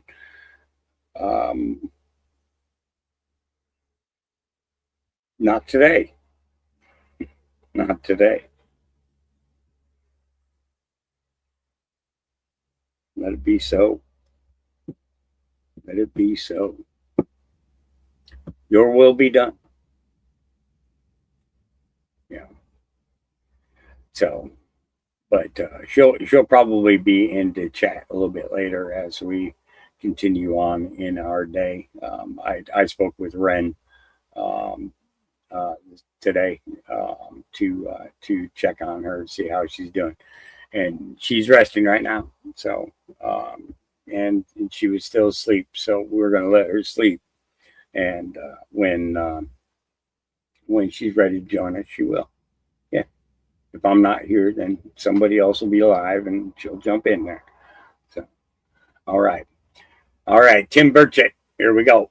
Hey everybody, Tim Burchett, just leaving Conservative Opportunity Society. A guy named Adam Savitt, Director of China Policy at AFPI, spoke to us. Fortunately, not a lot of representatives in there, about 12 total, 13 at one time, I think. Talking about the threat of the communist Chinese on food and everything else. They've really infiltrated our country, and we've let them, frankly. I mean, Bill's dealing with China, and I can't get them out of Republican-controlled committees. I've said this many times. You know, I know the Democrats are the way they are, but it's the Republicans that I got the problem with. We're in the majority. We need to start acting like it. But we can't get out, and it's all about the dollars. It's about these people are funding, these graduate students and all this other, and they're bringing in grants, and they're not looking at sovereignty and literally the food security of this great country because of our greed of the politicians, and we allow lobbyists to run loose, and our leadership doesn't want to upset that apple cart with the money flowing in. So it's we got to do better. You got to start calling out our own people. Anyway, and I have a bill dealing with genetic testing, and it's the communist Chinese are collecting this data and childbearing American women, and that's where we're at. And I can't get, it's been 2 years now, and I can't get the bill moving. So we'll hopefully see some movement there. We'll put some pressure on the chairman and the committee, see if we can get something going. So thank y'all for sending me here. Real issues that need to be locked in. Yeah. So LT put this one up. 29 billion green energy heist exposed Obama Biden administration. I'm telling you, this is all gonna blow up in all of their faces. All of it. Everything we've been watching for years. And if you don't know this by now, your government's been lying to you. Your churches have been lying to you. World leaders have been lying to you for years. Teachers lying to you and lying to your children. Consistency in trying to change the narrative of our history. Keep watching. Now, one more piece of accountability before I turn things over to my amazing co-host Amanda Head. Today, I interviewed Lee Zeldin, the EPA chief, and he said that he's been digging into that $29 billion in green energy grants that he blocked, money that he saved the American taxpayers. It was going out the door at the end of the Biden administration. He told me today he has found a major self-dealing scandal. In other words, Obama and Biden administration officials were moving money around to former cabinet secretaries, to donors, to political activists. Stacey Abrams, one of them. We know about that from our reporting earlier this year. And that he's now made several criminal referrals. Go check out that story tomorrow morning at justthenews.com. We'll have all the details, all of the receipts from that. Now, one more piece of accountability before I turn things over. Yep. So he confirmed it. He says, and referrals have been sent over to the DOJ after uncovering massive scam. They've been stealing from us for generations. And the thing is, it's not just happening here in America. It's happening in every country that has been dominated, and the political theater has been dominated by the central banking system that came from the British Empire. No, it never ends. Of course not. When it's the end, we'll all know it's the end at the exact same time. Whoops, it's the end. It's when I get to heaven, am I going to be able to take my pipe with me? That's going to be the question I have. St. Peter, can I take my pipe with me? Because it's going to be in my hand. Yeah. Just saying. I'm just saying. Wonder if they consume cannabis in heaven. If there's a heaven, can I grow some heavenly plants? That would be great. I mean, I've grown some plants that would make you think you made it to heaven. You know, just curious. I know there's going to be like a big feast and everything. Okay. I'm just curious if I'm going to get to work with some plants. All right. That's you know. Promise not to smoke too much. I promise. All right. Oh, we need a safety meeting for this news report. Are you joining me? Are you joining me? We're going to have a safety meeting during this report. Here we go. The case against a registered sex offender accused of exposing himself in women's high school locker room. Richard Cox was arrested in 2024 and claimed it is within his rights because he is a transgender woman. He still faces other sexual assault and child pornography charges, which have not been dropped. Our next guest is the president of Virginians for Safe Communities. Sean Kennedy joins us now. So, Sean, obviously this is egregious. What was this judge thinking? He's basically making an overbroad argument about some Supreme Court and state court decisions that said that sex offender registry restrictions, the idea that he can't be in front of a school or a daycare, is unconstitutional. It's poppycock. It's ridiculous that he would say this because this person is proven to be a sexual predator. He's not been convicted of sex crimes against children once, even twice. It's more than 4 times he's been convicted of things like child pornography and other offenses, indecent liberties. And he's currently facing rape charges against a minor in Fairfax County from the 90s. So this guy is a proven predator. So his presence wasn't benign. He wasn't just using these locker rooms. He was intentionally exposing himself. And in fact, in court documents in the 1990s when he was initially convicted, he said he gets pleasure from exposing himself to children and women, and he wanted to be chemically castrated. So here, 30 years later, we're telling him, oh, yeah, you're welcome in women's locker rooms. There's nothing to see here. It's unbelievable. This is what the court is saying. In that order, the court concludes that the Virginia Code fails both prongs of the constitutional vagueness analysis. For these reasons, the defendant's motion to dismiss the indictment is granted and the indictment are hereby dismissed. He's using the 14th Amendment, which is equal protection under the law. But as you know, once you have been criminally convicted of something, you lose rights all the time. Why is this anything different? No, he absolutely has restrictions on his person that are conditions of his conviction. It's indefinite registry and indefinite limitations on his behavior. He's not a protected class. He's a selected class because they gave him release because he agreed to these conditions.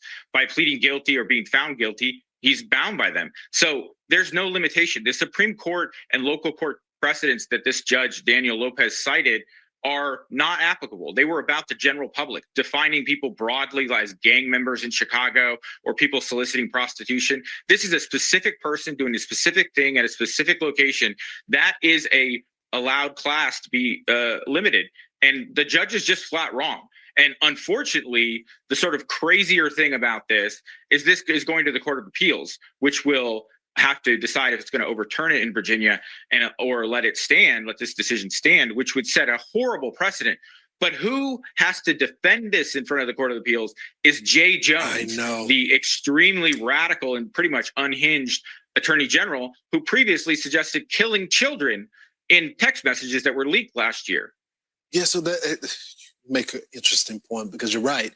He is the attorney. He is the new attorney general there. His office will be arguing this case. Do you have any confidence that he's going to do the right thing here? I mean, I'm grateful that they decided to appeal it, but I don't have much confidence in his office. I mean, I'll be honest. I don't think he would botch the case on purpose, but his office has already proven to be terribly incompetent. They misspelled things in the gerrymandering case. They spelled attorney wrong. I mean, that's so sloppy. That makes this dangerous when it gets to the Court of Appeals. If there were competent lawyers, this would be a slam dunk to get overturned. But unfortunately, there's very incompetent ones in the Attorney General's office in Virginia. And it worries me that this could basically go sideways and there's no advocate here. So, I mean, if they lose at the Court of Appeals, they appeal to the Supreme Court, but they're the same incompetence there. So there's no real confidence on my part that this is going to not be overturned. I'm worried deeply that Jay Jones could mess this up and this very dangerous precedent could become law. Effectively change the law. Yeah, just so to your point, Sean, what you're saying is that you may have fair. You know, so you've got judges who are trying to set precedent in order to change laws to protect predators. That's not cool. You know, and then President Trump put this up 4 hours ago. From the very first day I took office, our administration has waged the most successful war on crime in American history. Last year, the murder rate saw the single largest decline ever recorded, falling to the lowest level in 125 years. We've reduced the fentanyl coming across our border by 60%, from Washington to Memphis to New Orleans to our southern border. We are restoring law and order to America. Now we're taking our next big step to defend public safety in America. At my direction, the Department of Justice is beginning what we're calling the Model Cities Initiative to slash violent crime in major metropolitan areas all across our country. In selected cities, the Department of Justice will provide $300 million in grants to hire police officers, modernize equipment, provide training, and improve law enforcement. This historic funding will go to confronting substance abuse, preventing youth crime, and combating repeat offenders. In short, we're committed to making historic investments in improving the quality of life of city residents nationwide. For the next 90 days, any city or local government representing a population of more than 100,000 people can apply to take part in this exciting new program. It's amazing. Tell your local representatives to apply now by going to www.justice.gov/grants. With your help, we will put more police on our streets and we will put dangerous criminals behind bars where they belong, and we want to keep them there. Thank you very much, everybody. Have a good time. You're amazing people. Yep. So, and then let's see. Yeah, let's see a nice little meltdown here. So, Representative Brandon Grill is questioning Democrat State Senator Nikki Antonio, and she's out of Ohio. Senator Antonio, thank you for being here. Has Somali immigration been good for Ohio?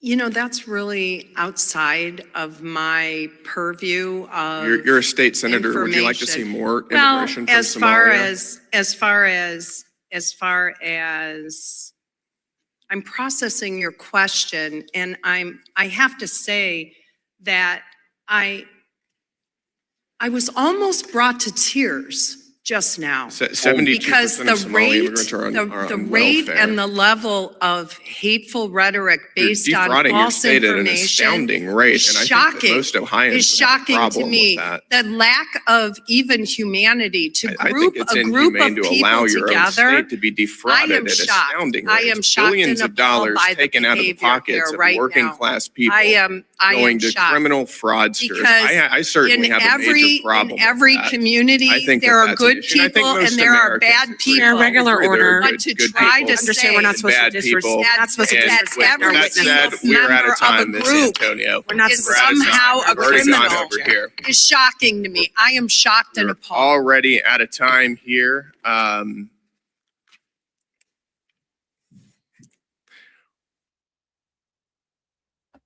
It's like, yeah. What's good for the goose is kind of good for the gander. Todd Blanche and Rosa DeLaura. Yeah, this is a fucking piece of work right here. Simply put, you just gave the president and his family a tax immunity to the tune of about $100 million. Not true. Well, yes, you have, my No, friend. it's not true. You know, look, and I just want to say this: the Save America you paid you dearly. Okay, so I want to say this real quick. Remember the wrap-up smear? Does anybody remember the wrap-up smear?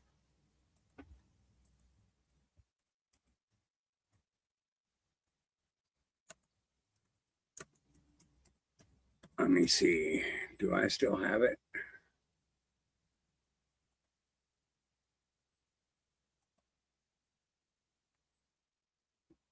Okay. Give me 1 second. Let me move this over here because this is where I want to go with this, and I want you guys to understand. What is the wrap-up smear? Okay.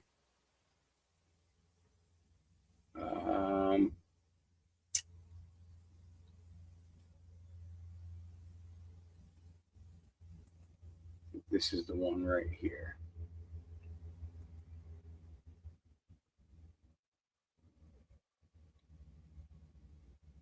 Come on.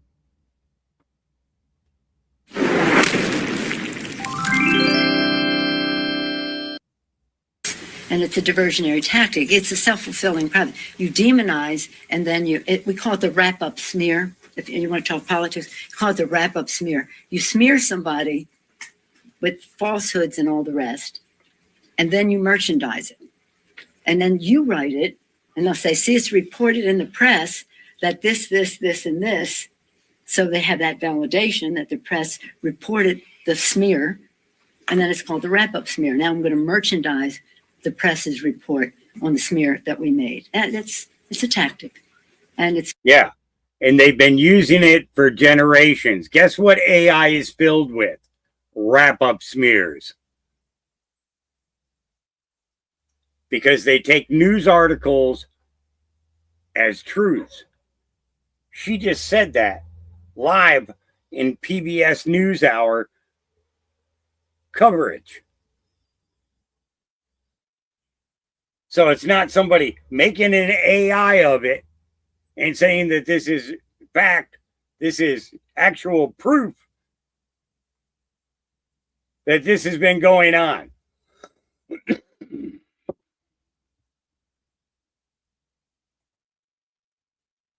Just saying. Just saying. Wrap up smear. Trying to disparage. Okay, and because she said it, now the news is going to report on it. $10 million between March of 2024 and December of 2024 to serve as the President Trump's personal defense attorney.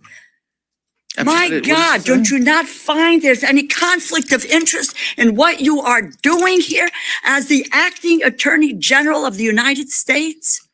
I didn't. What are you saying is a conflict? I don't understand what you're saying. Listen, The fact that I used to have a job and I have a current job. You know, I've got less time left, but I take. I'm going to reclaim my time because I think you have clearly answered where you're going on what you're doing on this. Is that you've taken one piece and you said, okay, we have had a ton of backlash on this on this $1.8 billion slush fund. However, so we'll not move on that, but as part of the settlement, which you've said, which is this immunity for the president and his family and his business, etc., that stands. Thank you for It's not immunity, ma'am. It's thank you. It's a promise. Thank you. It's immunity. It's not immunity. It's not immunity. Okay, so it's not immunity. What it says is like anytime the IRS settles with an individual taxpayer or another company as part of the settlement, it's standard. It's typical to get rid of past ongoing audits. It's not a forward-looking document. It's nothing that gives any sort of immunity in the future to the president or his family or his organizations. And so by you saying that, it's not true. Period. She tried to get a talking point in front of a camera to make herself look good, and it didn't look good. She even kept turning off her own microphone. She was so flustered.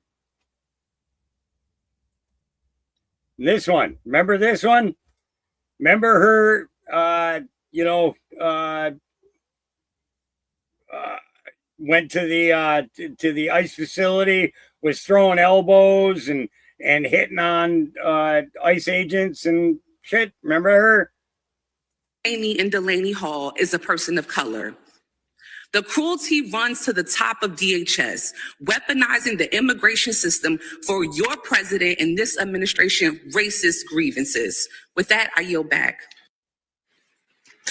She's facing an indictment for putting her hands on, and we've shown you the video. Maybe we should cue that up before the hour is over.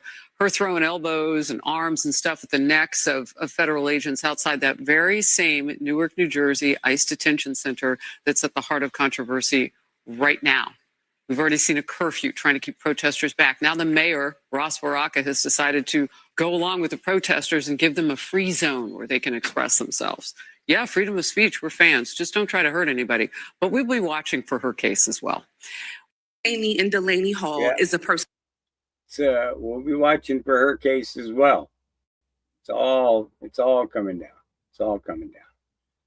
And at the same time, Department of State, Secretary Rubio, he's dealing with his distribution. Well, because one of those were in cahoots with Hamas. And we saw an incredible amount of the aid flow into Hamas's hands. Reclaiming my time, the aid was Here we held go with the up at reclaiming the our border time by Israel, and You you guys know gotta fix it. your rules here. You can't even answer a question. You're not following the rules. You're very familiar with how this works. No, I don't. I never served in the House. This is a weird rule. The Will you time ask is a question mine. and I can't answer?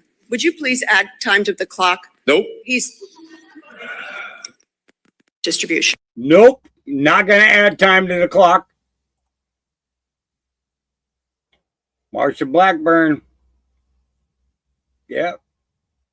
He was going to tell you exactly where that money went, and she didn't want him saying it. She did not want him saying it. You know, and then this guy, he shouldn't even fucking be in office. Is concerns that your post will motivate white supremacist violence. When will you stop DHS from using its social media accounts to spread bigoted and racist words and imagery promoting great replacement theory? It's interesting how you make those claims and give no facts, but yet your party's the one that's supporting the guy that's got a Nazi tattoo. I have the facts. I have the facts, sir. No, there is no facts. You throw out nationalism, Nazism, and that's exactly what causes the hatred and the violence that happens to our officers every single day. And you should be ashamed of using that. Well, look, no, it's not my words. It is your words. Look here. It is your words. Here is Colorado Did you Fusion endorse the Center. candidate in Maine? Here is Colorado. Did you endorse the candidate in Maine? That's a Nazi. Let me reclaim my time, sir. Colorado Fusion Center says ICE white nationalist messaging could lead to violence. There is just numerous reports. Who said that? Who said that? And what is they actually? This is Colorado Fusion Center. Yeah, tell me exactly what message you're talking about. Now, don't give me some poll that is ran by the left is talking about. Let me specific. Let me reclaim my time. DHS said, yeah, you don't want to talk about it but you want to throw out racism all the time to my Mr. partner. Secretary, Is it true? Mr. Yep. What are you doing? What are you doing? What? Don't look at me like that.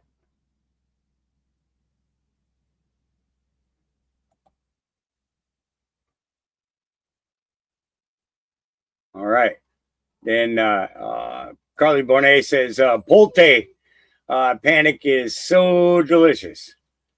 And President just announced it. My understanding is the Senate doesn't have a role in confirmation of an acting director, but Would you like a role? I see no evidence of any qualifications for that job. Well, we don't need a weaponized DNI. Professionals there. If he's somebody they want in that position permanently, he's got, as you all know, a lengthy road ahead. We have 4 more weeks with Director Gabbard as the DNI, and I look forward to implementing last year's Intelligence Authorization Act with her to implement wide-ranging reforms that will shrink the DNI and take it back to its original intent to provide a mere coordinator or process role for the intelligence community. I have no observations on the matter. He has no observations on the matter of Pulte's appointment. That's Republican Senator Tom Cotton of Arkansas, who is the chairman of the Intelligence Committee, dodging that question about the appointment of Bill Pulte. President Trump naming Pulte in an acting role means Pulte will not have to face senators for a confirmation hearing, possibly giving him more freedom to pursue the president's false claims about the 2020 election, among other things. That was something Tulsi Gabbard was focused on before she announced her resignation last month to care for her husband, who has cancer. Mark Parlimeropoulos, let's bring you back into the conversation here. As someone who has served the country for most of his adult life in the CIA, just your thoughts on someone not only who has no experience with intelligence, but also who clearly views his first job is to be loyal to President Trump and to go after his political enemies. He's already shown that in his current job, overseeing now 18 American intelligence agencies. So, Willie, when I first heard this, actually, I think I first read it on X. I thought it was a joke. I mean, the housing guy, this is a preposterous appointment. And, the kind of what went through the ranks of the former officials like myself and even current ones as well, as this is something that really should be looked at with some alarm. I mean, a weaponized DNI, by the way, not my comment right here, that's from Senate Majority Leader Thune, is something that should scare a lot of Americans.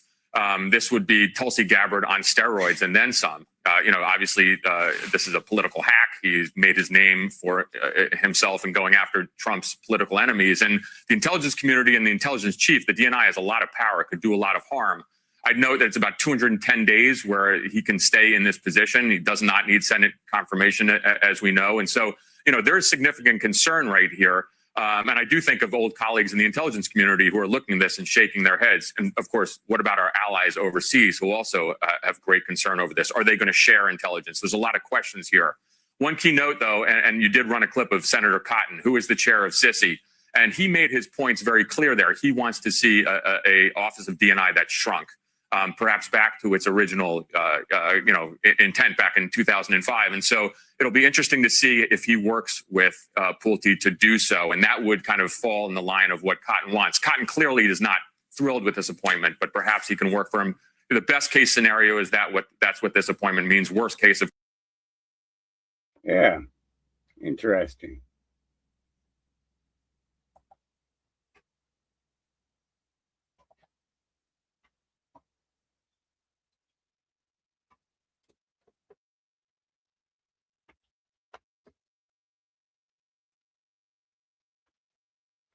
All right, moving on. And then we got a little bit more. We have not seen the president in 8 days. The American people deserve the truth. I yield back. I don't even know how to respond to that, other than to tell you that it's absurd and ridiculous. And I can't believe we're in a Foreign Affairs Committee meeting in front of the House, an important time in American foreign policy. Just keep lying, Answering Secretary Rubio. questions Just keep from a lying. supposedly someone who thinks he's a medical expert when he's not. The truth of the matter is we had a cognitively impaired president in office a few years ago. That's a cognitively impaired president, but I don't like to talk about that because it weakens America. This president we have, this is a guy that literally doesn't sleep. He works day and night, long hours, every single day. I don't know if you haven't seen him in 8 days. I saw him yesterday. I didn't see him today, but yesterday because I was in Congress the day before. I talked to him at all hours of the day and night. He works inhumane hours. Okay, I've been on foreign trips with the president that he doesn't sleep in the whole flight. And everyone else is sleeping on the plane, and he's, wandering the hallways looking for someone to wake up and talk to. That people are. So I don't know what you're referring to, but he has an incredible amount of energy. I'm just telling you, you may not like his policies. You may not like his policies, you may not like the decisions he's made, but I assure you, this is not a president that sleeps or is cognitively impaired in any way, shape, or form. And in fact, is incredibly active, much more so in many cases than much younger people that are around him. Those are facts. I see it every day. You're not going to agree because you have another narrative that you want to push, but those are the facts.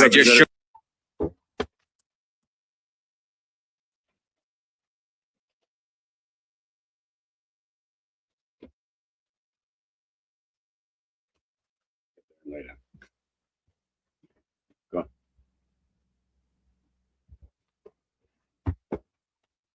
right. Sorry. I had to step away for a second there. All right. And a little bit more. I got quite a few clips. Mr. Secretary, it seems like you have an issue admitting facts. You can't say that the president lost the 2020 election, just like you won't admit President Trump is losing this reckless war of choice, and just like you couldn't admit that the shoes the president bought you were too big.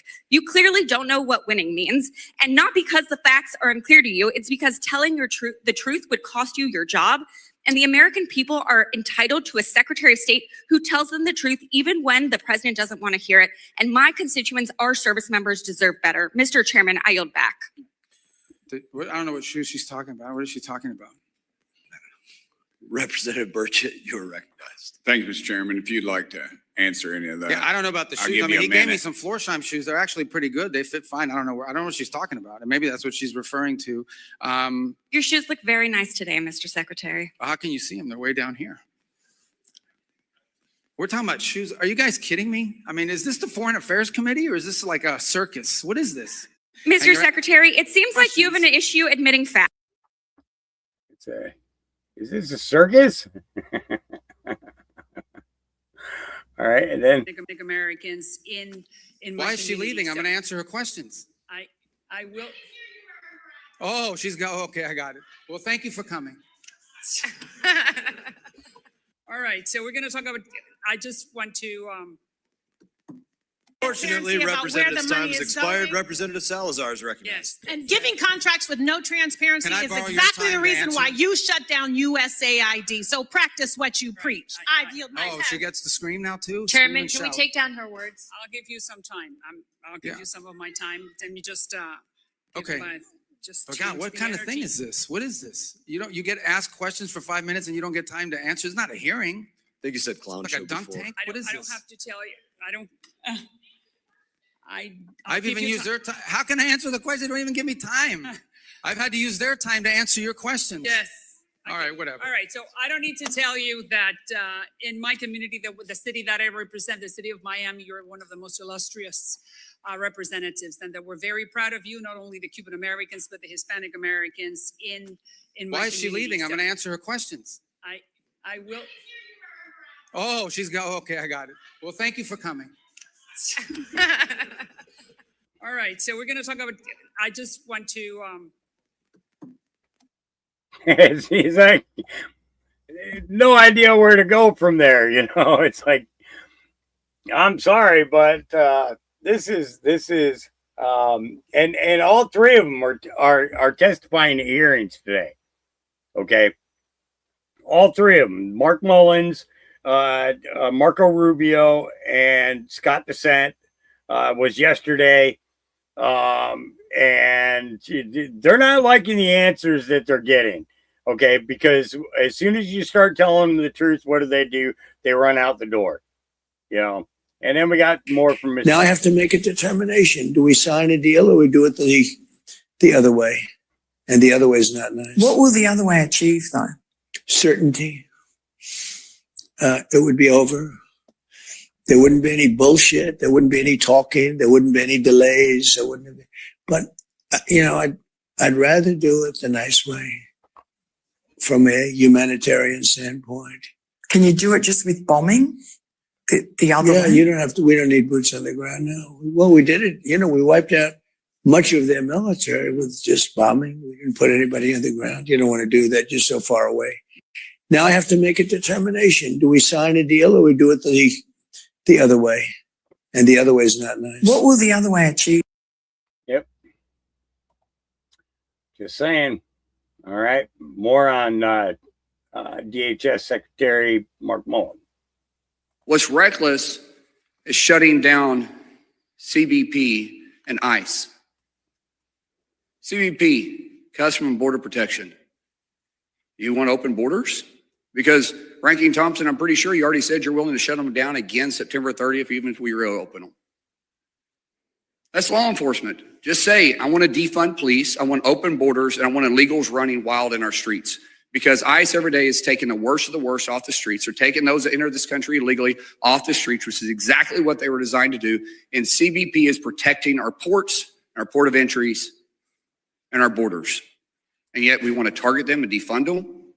That's reckless.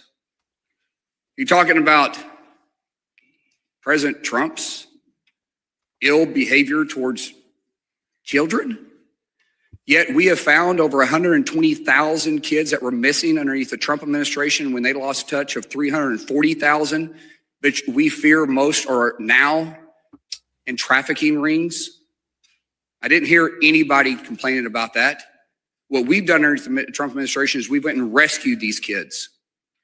What is inhumane about that? Nothing. 127,000 children recovered since Trump went back into office. 127,000 children returned to their families.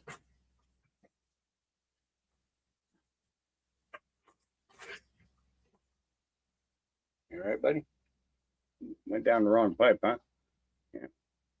He's doing the job that Biden administration turned a blind eye to.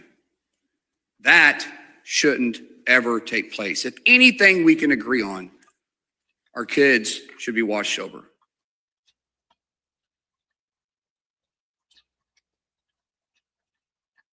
If anything that we can agree on, our children should be watched over.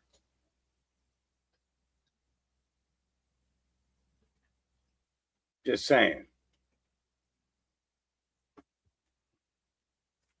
And then, I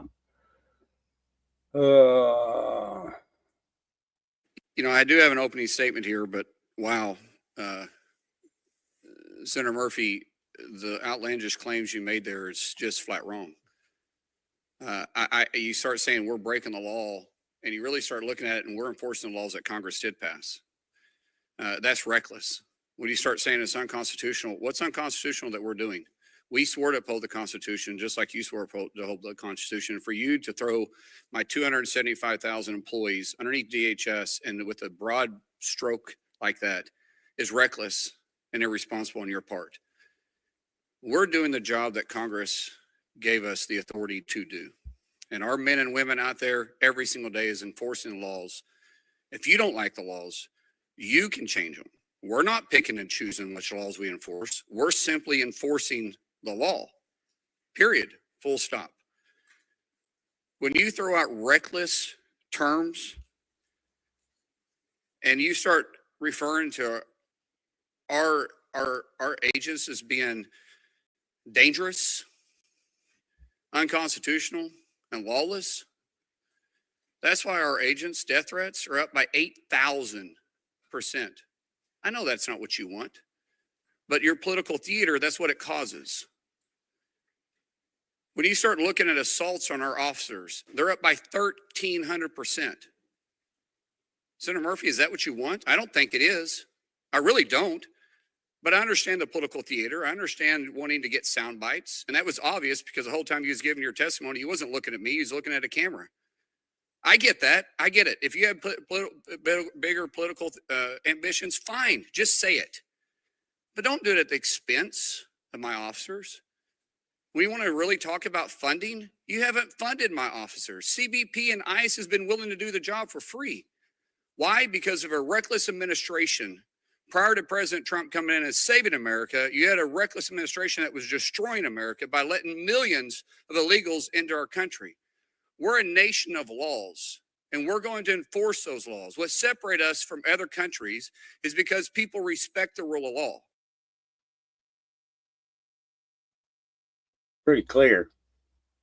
Pretty clear. John Kennedy. What happened at Delaney Hall? Well, a lot of claims were made, and they just absolutely weren't true. The first one came out and said it was overcrowded. We have today, I believe, under 700 detainees there. It's licensed for just over 1,000 beds. We have twice the square footage at Delaney Hall than the state penitentiary does in New Jersey. They said that the medical condition was horrible. We have twice as much medical staff per person than the state penitentiary does in New Jersey. What happened with the protesters? Well, the protesters is interesting. The governor and the state officials were going out and saying that they were peaceful protesters and ICE was agitating them. That all changed when the governor finally allowed the state police to do their job. And by the way, they're professionals, and the locals there were absolutely professionals. When they came in, they quickly realized these aren't peaceful protesters. These are rioters. Yep. They know the difference. They know the difference, you know. And this is just to give you an example, you know, how prepared they are to go and do exactly that. Hi, friends. So I am loaded up and I'm going to head over to Delaney Hall today.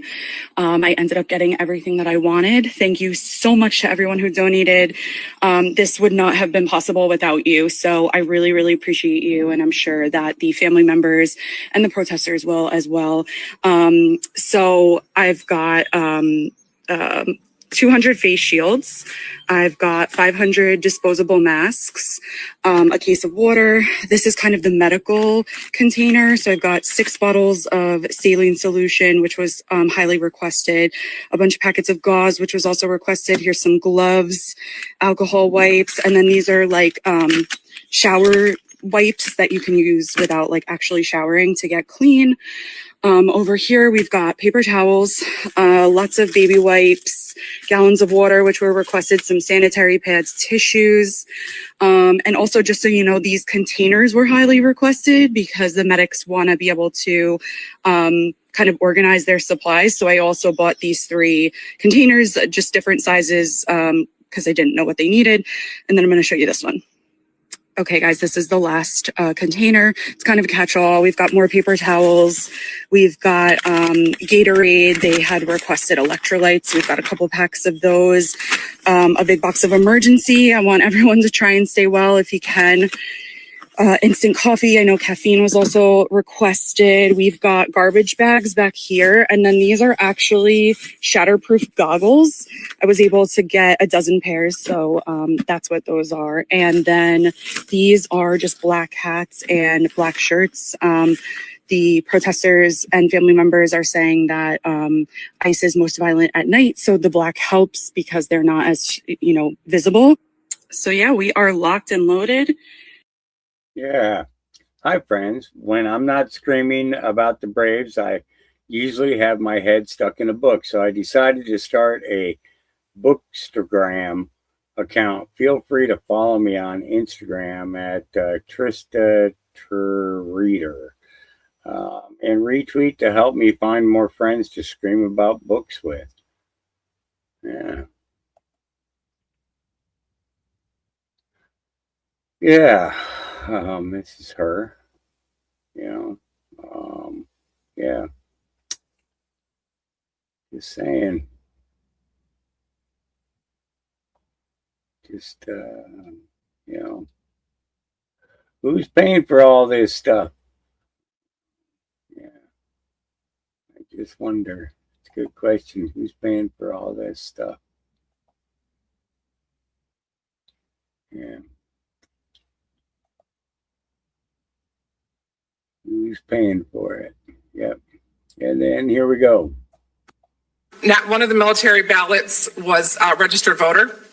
And the ballots looked like they were all exactly the same Xerox copies of the ballot. They were all for Biden across the board. There wasn't a single Trump vote, and none of the voters were registered. They had to manually enter the names and addresses and a birth date of 1/1/2020, which would override the system and allow them to enter non-registered voters, of which I saw several that day. Throughout the day, that's how they would override voters that were neither in the electronic poll book or the supplemental updated poll book. Thank you. I was under the impression that as a poll challenger, our primary responsibility is to make sure before a vote is cast that that ballot is either in the registered poll book, the computer book, or in the paper poll book, of which anytime as a challenger, I tried to look at the ballot and then try to verify it, I would get 2 or 3 of the poll workers literally screaming at me to get back 6 feet.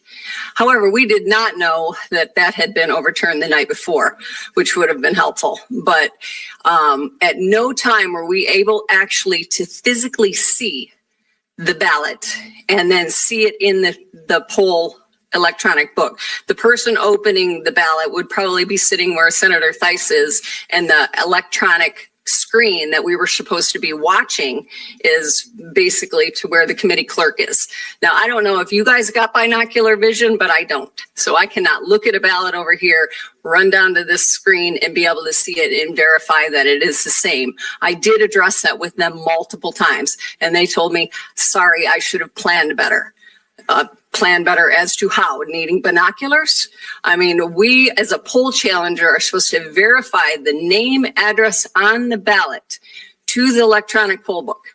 And if it is not there, then it is supposed to be in a paper poll book, of which there was a significantly large poll worker.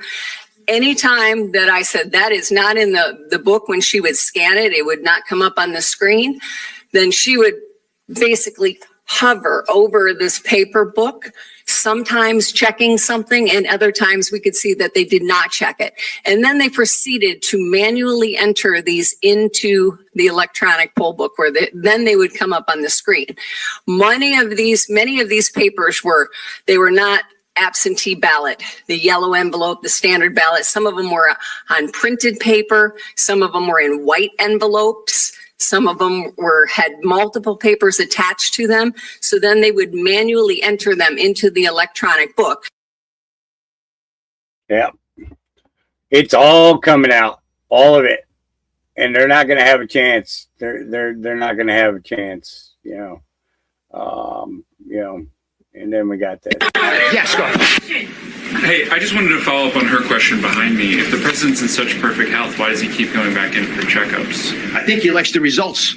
He does really well. He aces the test every single day.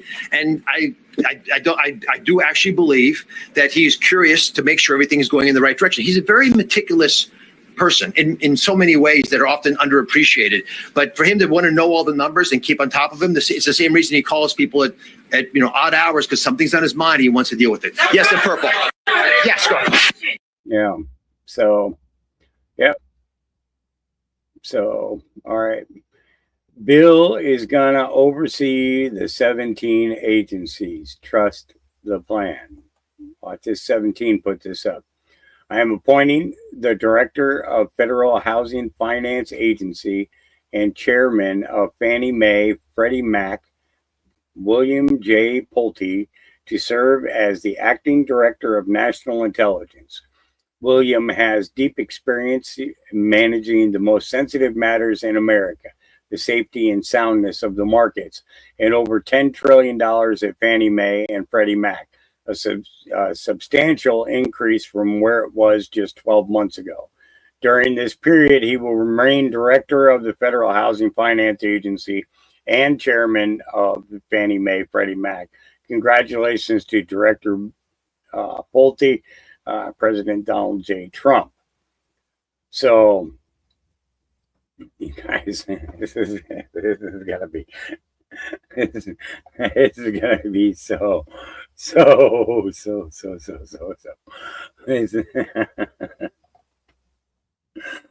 Oh, this is, and it's acting. What makes a great movie? Great actors.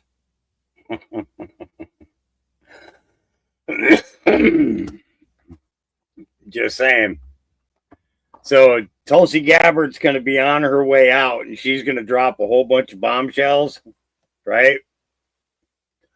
And this guy, he's gonna build on it. He's gonna. Oh my, you guys, this is gonna be something. Over 17 agencies. Yeah. Saying. That's pretty good. All right. Then we've got Nom de Plume. I think that's how you say it. All right. He's responding to this here. So Chris Towler was saying if Amy Action's campaign has any sense, they'll blast this all over the state, and adds that make it clear Ramaswamy is no different than Trump or any other MAGA Republican, and activate black voters in a midterm where black voter turnout could very well win or lose the election. Well, it was a fact post. It says a black baby is safer in the inner streets of Chicago than in the womb of his own black mother. Okay, so let me play the clip here of Ramaswamy first. One of the points that came out of my dialogue with her was that actually a black baby is probably safer in the inner street of Chicago, in the inner city of Chicago, than in the womb of his own black mother. And I think that that's actually a problem, and it's directly the product of what Margaret Sanger envisioned. Okay, so his reference at the end there, what was he talking about? Margaret Sanger. He was talking about abortion. So anybody who's done any research in regards to abortion and Planned Parenthood, okay, will understand why he said what he said. The child is safer on the street than in the mother's womb, because they're killing a large percentage of the black babies. Okay, they're aborting them. Okay, and if I'm not mistaken, it's somewhere around 30%, if not more. Just saying. All right. But let's go ahead and see what Nam says. Can facts be racist? I think that's a question that we need to ask ourselves. I'm talking about just cold, hard facts. Can they be racist? Because if you listen to any black Democrat, or really any Democrat today, it seems like they can't comprehend facts that they don't want to hear, and they confuse them with racism because that's the only thing that they ever hear. What am I talking about? One of the points that came out of my dialogue with her was that actually a black baby is probably safer in the inner street of Chicago, in the inner city of Chicago, than in the womb of his own black mother. And I think that that's actually a problem, and it's directly the product of what Margaret Sanger envisioned. Now, is that a racist comment? Especially at the very end of it, because you have to listen to the entire thing. You go to the very end when he said, I think that's exactly what Margaret Sanger envisioned, because it absolutely is. We are not going to recall the entire history of Margaret Sanger, the founder of Planned Parenthood, but we all know that she was a vehement racist. And she believed in eugenics. She believed that abortion was the solution to dealing with the black problem. That's not a quote, but that's basically who she was. But is that racist to say that a black baby is safer on the streets of Chicago than it is in the womb of its mother? Well, no. You see, because according to 2022 CDC data, during the Biden administration, almost 43% nationwide of black babies are aborted before they're born. 429 abortions per 1,000 live births. In some cities, like New York City, more than 50% of black babies were being aborted before they were born. Those are just facts, people. That's not racist. It's a statistic, and it's a problem. And the only people who seem to actually be bothered by the facts and the statistics are Republicans. You see, the Democrats say when you bring that up that you're racist for bringing it up. No, I would argue, Democrats, that you're racist for not allowing the conversation, because we actually want more black babies, not less, like you do. So we already know, I've already seen all the accounts out there saying, oh, Amy Acton needs to run with this and this is racist. And I know people, you know people like that? You mean people that tell you the truth and people that want to have honest, truthful conversations? You don't know anybody like that, Democrats, because nobody will do it because they're too afraid you'll call them racist when we don't care. Facts don't care about that. Nearly 50%, almost 43% of black babies are aborted before they're born. That's not racist to say it. It's racist not to talk about it. And that final statement, it's racist not to talk about it. If you think about it, he's 100% right with that in that last statement. You know, it's racist not to talk about it. You know, Planned Parenthood wasn't set up for the white chick or the white girl or the white woman. It was set up to eliminate as much of the black population on a legal basis without kicking in euthanasia.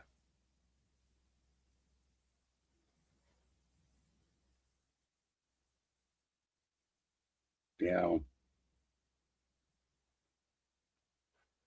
who's breaking the law? Not breaking the law. Am I breaking the law?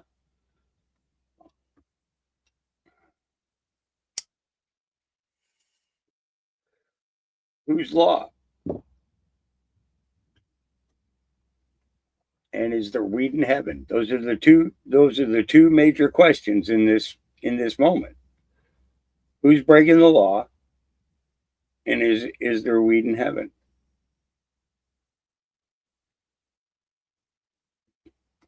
I'm asking for a friend.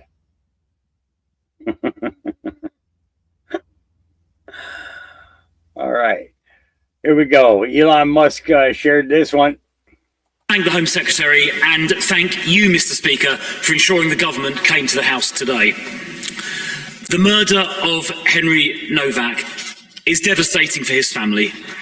He was an innocent young man on the way home when he was brutally killed. Henry's family have suffered an unimaginable loss, and I know the thoughts of the whole House will be with them all. The evil murderer, Vikram Digwa, lied from start to finish, including a false allegation of racism. But on arriving at the scene, the police appeared more concerned with the accusation of racism and even the possibility that Digwa himself was injured than they were in helping Henry. Henry told the police he could not breathe 9 times. He told them he had been stabbed 4 times. The response from the officer, we've all heard, was to say, "I don't think you have, mate." Henry was handcuffed and dragged across the ground as he lay dying. Can you imagine what he must have felt as he cried out for help and was ignored, as the officers who should have worked to save him instead handcuffed him and inquired after the welfare of his killer, standing just inches away? Henry's dad, Mark, said this: "Henry did not die with dignity. He did not die with the care he deserved. He lost consciousness before anyone believed him." So we need the IOPC to urgently and transparently report into how it was the police attending were more concerned with the accusation of racism than they were in helping a dying man. Mr. Speaker, we cannot tolerate a situation where false allegations of racism by criminals are believed. We cannot allow the colour of someone's skin to be a consideration in how the police or other public services treat people. And yet this has happened. Just recently, we learned that Valdo Calicone, who murdered 3 people in Nottingham, was not sectioned by mental health professionals because they thought there was, and I quote, "an over-representation of young black males in mental health detention." The consequent failure to section Valdo Calicone, in part because he was black, led directly to the murder of 3 innocent people. The head teacher of Axel Radicubana was accused of racist stereotyping when she described Radicubana as a threat to safety, and the risk assessment was watered down. Radicubana, of course, went on to stab and murder 3 young girls at a Southport dance class. But Mr. Speaker, this has not happened by accident. It is enshrined in the police's own policy documents. The police anti-racism commitment, published in March 2025 by the NPCC and the College of Policing, urges police forces to reverse engineer the same arrest rates between ethnic groups, even though the offending rates are different, by treating different ethnic groups differently. Let that sink in for a moment. An official police document actually says people should be treated differently based on the colour of their skin. I've said before at this dispatch box at least twice, that document should be withdrawn. The dangerous ideology of so-called anti-racism, allowing people to be treated differently based on race, must end. Extreme activists have hijacked the policy-making process, and this is where it has led. It has no place in policing. It has no place anywhere. So does the Home Secretary agree that the so-called police anti-racism commitment must urgently be withdrawn? It is morally wrong, and it is dangerous as well. Police forces must focus on catching criminals and keeping the public safe. They must simply treat everyone exactly the same. I want to finish with Mark Novak's words yesterday, Henry's father. He said this: "Henry was 18. He was kind, ambitious, loved, and full of promise. He had his whole life ahead of him. But that future was stolen from him, and no verdict and no sentence will ever give it back." Mr. Speaker, it is true that nothing can bring Henry back. But let us make sure that no one ever again experiences what Henry did in his last tragic moments. And unfortunately, we didn't get to see the end of that. And Elon Musk says, "Did you know that official police policy requires them to be racist against whites? Is it deeply wrong? And it is deeply wrong and must change now." Yep. Yeah. A little bit more Marco Rubio. Let me just lay the predicate here, okay? Iran's desire to build a nuclear weapon was going to be effectuated behind a conventional shield. They were going to build for themselves so many missiles, so many drones, so many conventional weapons, including a navy, that at that point, there's nothing you could do about it. What they tried to do is they were going to try to build a conventional shield and hide behind that conventional shield and basically say to the world, if you come and do anything about our nuclear program, we will overwhelm you with missiles, we will overwhelm you with drones, and we will overwhelm you with our Navy, and you will not win. You will not be able to do anything about it. They were seeking that point of immunity, which is why the president chose to act to deny them that point of immunity. Operation Epic Fury, some of you didn't like it, some of you did, was highly successful in achieving its military objectives, which is dramatically reducing the defense industrial base of Iran. The ability to build these missiles and to build these drones, especially the missiles program, substantially degraded. A substantial percentage, and I'll leave the exact numbers to the Department of War because I'm not a general and I'm not here to speak as a military planner, but a substantial degradation in the number of launchers that they have as well. They still have a lot of drones because these are easy to make. We all know it's not an Iran challenge. This is a global challenge. And it's playing out every single day around the world. I mean, Mexican cartels are using UAVs against each other. We should imagine at some point may even use it against our interests. So this is a pervasive problem around the world. The economics of it are something we have to solve for. But nonetheless, even their drone building capability has been eroded. Today, there is no Iranian Navy. There is no such thing. There's a bunch of Boston whalers with machine guns on them, but there is no Navy. There is no Iranian Navy. It lies at the bottom of the ocean and will soon, within a number of years, be prime fishing spots because they'll turn into reefs. So my whole point is that the Iranian conventional shield has been substantially eroded. Now, in the aftermath of that, two things have happened. The first is they entered into a ceasefire. They agreed, we agreed to stop. But part of that agreement was that they would reopen the straits. They did not, at which point the president decided, and I think appropriately, we can't have a world in which only Iranian ships get through the straits. And so if they're going to shut down the straits for everybody, we're going to shut down the straits for them. And we have done that through a very effective blockade and, by the way, through the seizure of sanctioned ships in the Indo-Pacific as well.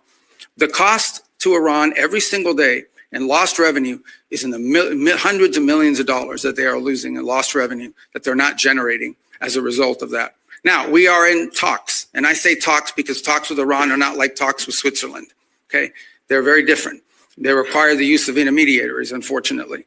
But there is the prospect before us, which could happen today, it could happen tomorrow, it could happen next week, that for the first time, certainly in my memory, they have agreed to negotiate aspects of their nuclear program that just a month ago, or just a year ago, they were refusing to even mention, much less enter into discussions about. That is not a guarantee that ultimately it will lead to a deal that's acceptable to the Senate or acceptable to the American people. But we'll be able to engage them in a process to truly test the proposition of how far they're willing to go. Complicating that process, unfortunately, is their internal regime is somewhat fractured in the sense of it takes days to get responses from their system. We can go into more depth in your follow-up questions. But we're hopeful that something like that could happen in which the straits would reopen. We would enter into a period of negotiations on very specific topics, delineated negotiations, in the hope of reaching an outcome that's acceptable to us and something that they would be able to do as well.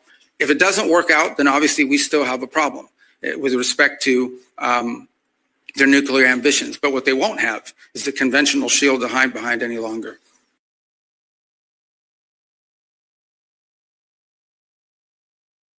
Give me a second, guys. I'll be right with you.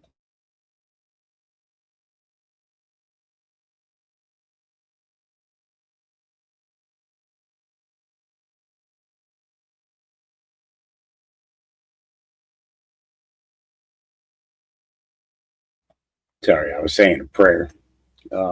Auntie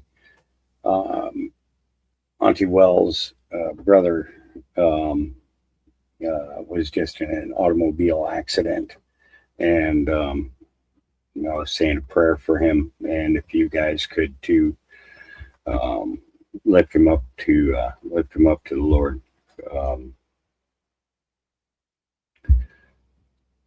Yeah. Very eventful day. Lots of things going on all over the place. Donald Trump says illegal immigrants and foreign fraudsters steal billions every year from the American taxpayer. As part of my administration's historic effort to end fraud and reverse mass illegal immigration, I recently signed a powerful new executive order which will be led by the Treasury Department to stop banks, credit cards, and financial institutions from being used to facilitate human smuggling, drug trafficking, illegal immigration, and criminal cartels who orchestrate these activities. Access to our nation's financial systems must be limited to those who have a legal right to be here and who are engaged in lawful and legitimate commerce. Bank accounts being used to enable illegal immigration or to store the welfare received by illegal aliens will be shut down, and the funds will ultimately face impoundment and seizure so they can be returned to taxpayers. It is not ludicrous, but profoundly dangerous that any illegal alien can simply present a blue state driver license or Biden border document and have unrestricted access to the U.S. financial system. This also sends a clear message to anti-ICE rioters that your violent disruptions are only strengthening our resolve.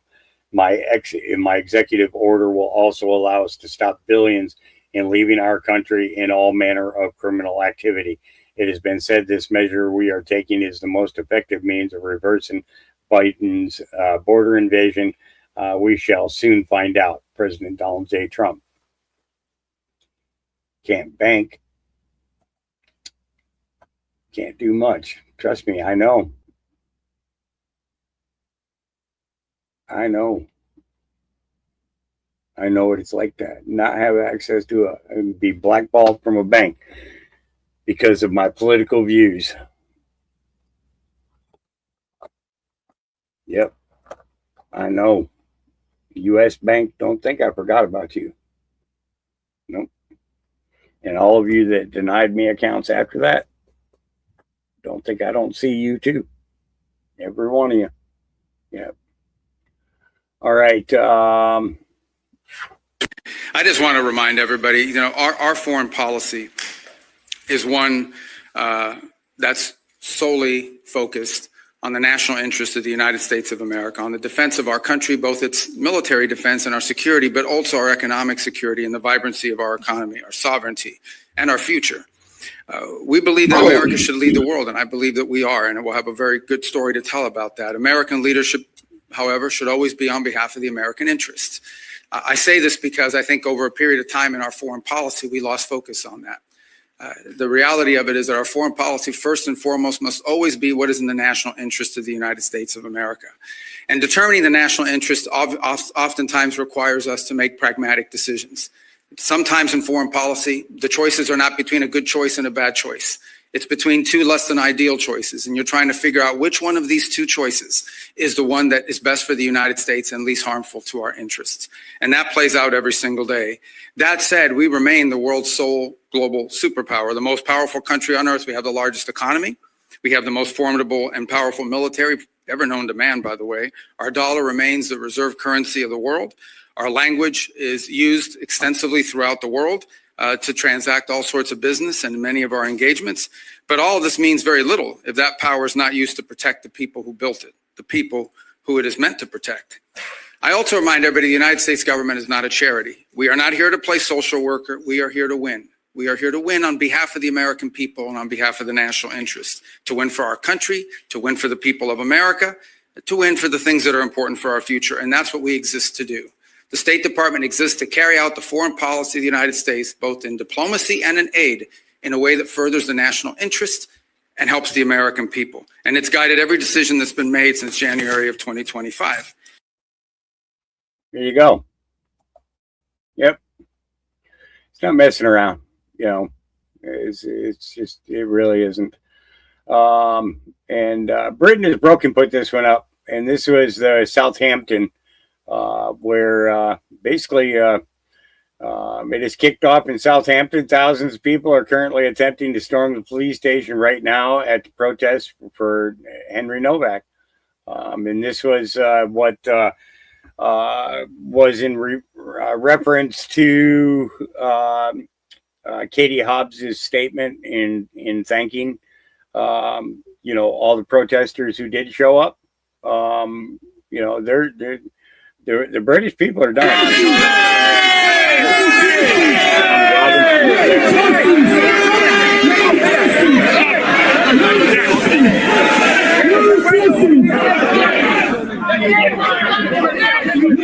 think you might be sitting in the wrong position here.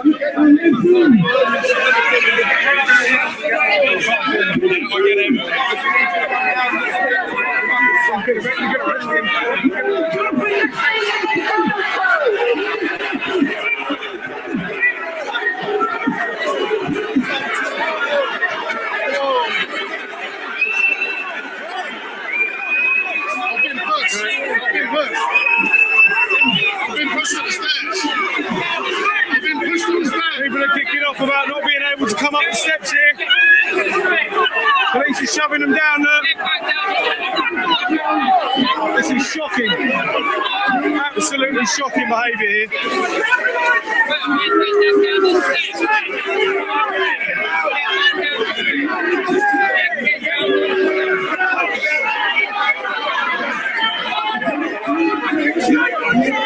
Look at all these people, look.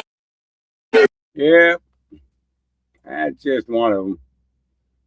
Yeah, but let's get back to this. Here we go. More Marco Rubio. But the stuff about diplomacy and the money spent on the war, diplomacy's always cost less money. We don't buy missiles. We don't buy rockets. We don't buy large airplanes and aircraft carriers. But we've been very effective. And I can give you list after list of places where we have had an impact in either de-escalating crisis before it started or ending active wars. And I'm very proud of the work that we've done in that regard. Some of which haven't even been publicly discussed in some cases because they weren't high profile. But this stuff about diplomacy and the money spent on the war, diplomacy's always cost less money. We don't buy missiles. We don't buy rockets. We don't buy large airplanes and aircraft carriers. But we've been very effective. And I can give you list after list of places where we have had an impact in either de-escalating crisis before it started or ending active wars. And I'm very proud of the work that we've done in that regard. Some of which haven't even been publicly discussed in some cases because they weren't high profile. But this stuff about diplomacy and the money spent on the war, diplomacy. Sorry. I can tell you, for the first time, certainly, since 20, whenever, in the pre-Chavez era, maybe ever, and certainly since the post-Chavez era, the oil wealth of the country is not being stolen. The oil wealth of the country is going directly to pay government workers, buy medical equipment, audited by KPMG. That's a significant advance. That's not a permanent situation, but that's a very valuable one today. You have seen reforms. You have seen, for example, the infamous prison, El Acoide, it's been closed. You still have about 400 and something, what we determined to be believed to be political prisoners, but you've had many others that have been released, including many high profile ones. You've seen a systemic reform in individuals involved in their government, replaced by new people. Some we don't know well, others we know a little bit about, but certainly better than the people whose place they took before. You've seen a level of cooperation on a couple of topics that I actually can't even discuss in a setting like this, but be more than happy to talk to you about, any of you about in the appropriate setting. I think that's been a positive. So he's telling them, listen, I've got information for you about what is transpiring here. So, then, remember I showed you guys, those guys in Brooklyn, right? This is, like the Teenage Mutant Ninja Turtles, another cruise scene going into. And you remember being in the shop. Correct. What do you remember about that night? 3 random guys walking around in a strange suit.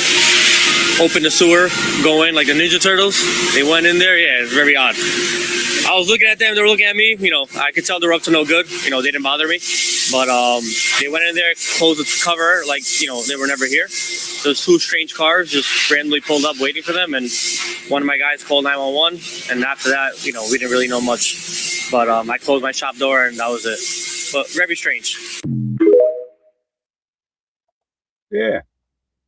And you remember what's going on, Yeah, Donald Trump says in a sign of strength and fortitude, it was just announced that the White House Correspondents' Dinner, which finally ended rather abruptly on April 25th, will be rescheduled to July 24th.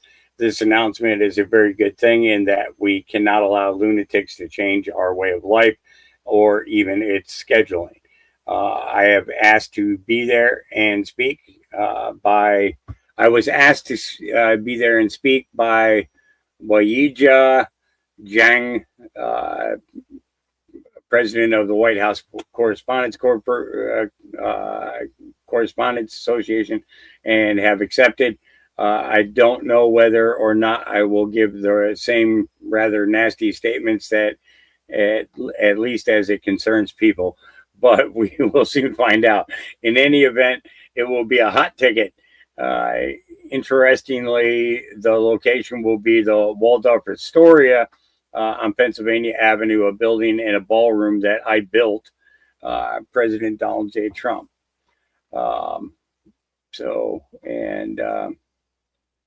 This is the Waldorf, if I'm not mistaken. I've never been in there. Wasn't the Waldorf like the one that Home Alone thing was shot in? Am I right in that? All right. JP Sears, this guy is, I think he's hilarious. I think he does a lot of really funny stuff. And, Pride Month kicked off and that whole thing is going on. And, sometimes you just got to have a funny take on things. And I really like it when he covers stuff like this. I'm hetero. As a heterosexual, this is the month that everyone should recognize and celebrate my sexuality, which has always been a fantasy of mine. It's kind of hot. What do I take the most pride in? My values, my accomplishments, my morals, how I treat people. No, I take the most pride in where I stick my penis. Women. I think vaginas are terrific. Yes, I think corporations should do special hetero logos for this month. I mean, it's their job to make me feel sexually validated. And if they don't, I'll take my business elsewhere. Okay? As great as this month is, some people don't like to celebrate. They're like, oh, sexuality is something that should be expressed privately. Well, public displays of sexuality are a real turn on for me, and I need to use other people for that, with or without their consent, because it honors my bravery as a person. Yeah, I just live a few houses down. I have a penis between my legs. This is locked. Sexuality is the last thing that should be private. It's not that hard to celebrate Hetero Pride Month. All you have to do is ask yourself, how can I sexualize everything I do? It's appropriate. This is the month to be loud and proud. Last night I told this lady, I'm hetero, like aggressively. Vaginas are just where it's at for me. And she was like, I'm just trying to sell you Girl Scout cookies. And I was like, how can you when you don't know this about me? So she started crying and I was proud. So empowering. Hey, how's it going, neighbor? I'm aroused by women. I honestly don't understand why some people have to be so heterophobic and not be interested in my sexuality this month. It's like when a guy goes to a park and exposes his private parts to a stranger. What's wrong with that? It makes the stranger feel violated. Violated? Why can't they be interested? Show some solidarity with me, bigot. Wonder why they call them private parts. Doesn't make sense. You think they'd be called public parts. I think they should do a remake of Brokeback Mountain for my community. Little hetero representation would be nice. It's one thing if you make everything about you, that kind of makes you a narcissist. But if you make everything about your sexuality, what's that? Perverted. Brave. Hey, do you want to know where I like to stick my penis? No, not at all. Well, I want you to know. Get away from me, creep. In women. I'm calling the cops. I'm being brave. That's discrimination right there. Because I'm hetero. Well, not watching the NBA anymore. Her logo's not catering to my sex drive. Yes, sexuality is a basic physiological function that all animals in nature have. But I take pride in my other physiological functions as well. Like bowel movements.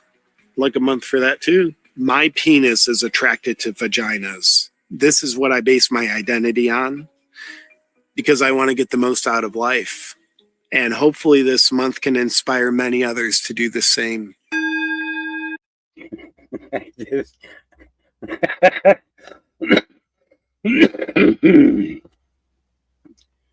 In times of strife, we got to have things to laugh at.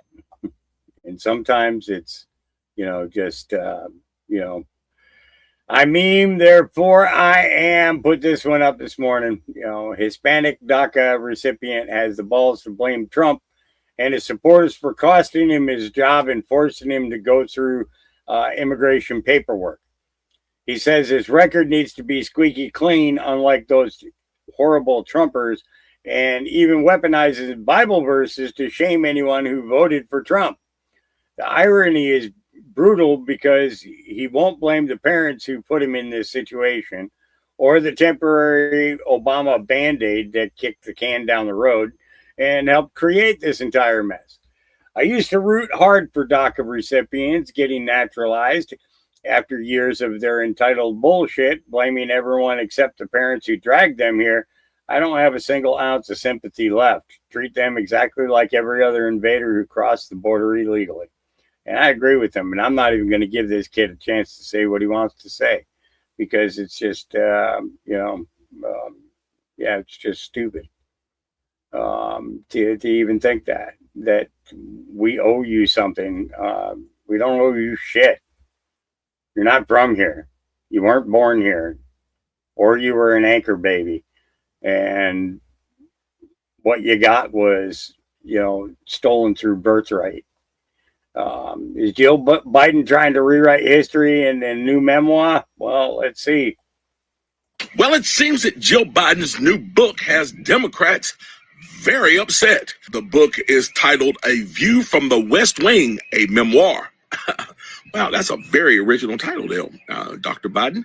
It has former Biden staffers, longtime Biden stalwarts, and Democratic pundits really sounding off. Much of the reaction is also not very good. The overarching theme of the complaints seems to be the same. People are calling it a rewrite of history that shifts blame and attempts to wipe the stain from the Biden clan. Now, no one should be shocked by that. Joe Biden spent 50 years in D.C. doing the exact same thing. He's an expert at dodging, covering up, and revising history. So I guess his wife learned from a master, and she's now putting it to good use, promoting her book and in her book. The really funny part of this, though, is how bad the Democrats just want the Bidens to disappear. It's like deja vu, It's like unceremoniously dumped old creepy Sleepy Joe for word salad Wonder Woman Kamala Harris. And now they're ready to act as if Biden's presidency never happened, so that the new crop of Democratic socialists can have a chance to take fundamental transformation to the next level in 2028. They can try all they like and they can cry all they like, but Americans will never forget that for 4 years, America had a damaged, unhealthy commander-in-chief. And they will never forget that it was the Democrats that sponsored that damaged, unhealthy commander-in-chief and hid his incompetence. Jill Biden's book tells her story from her perspective. Democrats say that story is not true and they don't like it. But Americans lived the nightmare of Biden's presidency. And no book can change that. And that fact will never disappear. Mark Robinson. Yep. Yeah, he was lieutenant governor there in, I believe, North Carolina. Yeah. So, yeah. So you guys got a little bit more than 3 hours today. How about that?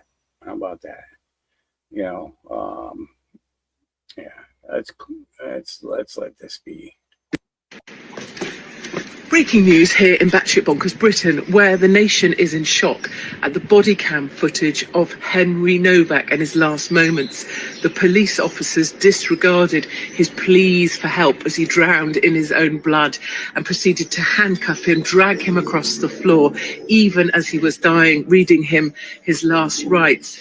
The family of the Sikh man who stabbed him to death still had the nerve to disrupt court proceedings when Henry's family were in that room, and Hampshire police says it has serious questions to answer. Oh, I think it has a lot more than serious questions to answer. I'd like to know the names and see the faces of those police officers who acted like monsters in his last moment of need. The British police system needs a complete overhaul, and as it stands, white people are not safe on the streets of the UK because what your need needs might be in your last moments will be disregarded by police officers who've been indoctrinated by DEI nonsense. In other news, Nicola Sturgeon says she never saw the camper van parked on her driveway. She never saw it. I mean, maybe it was hidden behind a salt and pepper shaker, or maybe she just isn't that good at seeing things, or maybe she was too busy being a lesbian to look. We don't know. What we can say is that she said, too often women are blamed for the actions of men in their lives. Oh, suddenly Nicola Sturgeon, the ginger dwarf from the north, knows what a man and a woman is. Who'd have thunk it? And finally, a third of the UK now recognises degrees are not worthwhile. They are simply governments and universities laundering debt through students. I'm so glad so many people are waking up. Young people deserve purpose, and they deserve fun, and they deserve freedom. And we will find a way to restore that to our good young souls. That's it, my darlings. Hang in there. It's Batshit Bonkers Britain. All right. Well, I do want to do one last thing before we go today. We're going to go here. We're going to go here. We're going to click today. And look at who pops up here. The exact same image during that period of time in which she made that statement in regards to the wrap-ups, man. Yeah. Well, let's go here first. 4391. Let's see. Is it still there? No, it's not there. So what we're going to do is we're going to take this here. And guess what we're going to do? We're going to go to the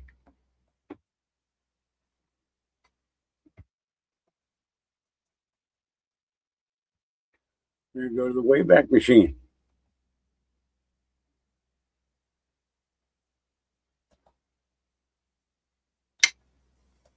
And we're going to put in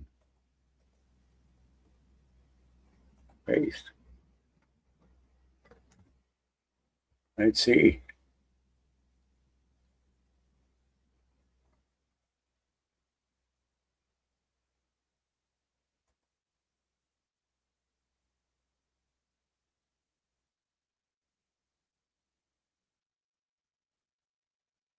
Okay. Why not? Why haven't you, why are they making all these disappear now? Yeah. Worth remembering, Q. Yeah. Boom, boom, boom, a week to remember, dark to light, blackout necessary, Q. I have a feeling that that is coming up here.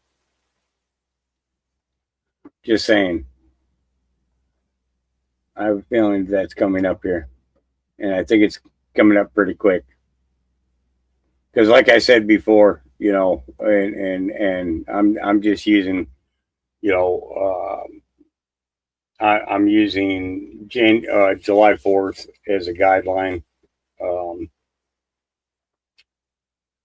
And it's going to be really, really hard celebrating 4th of July if this isn't, you know, out in the open by then. You know what I'm saying? That's me. You know, it doesn't need to be everybody, but that's me. All right. 4392. Mistakes to some are roadmaps to others. Q. Yep.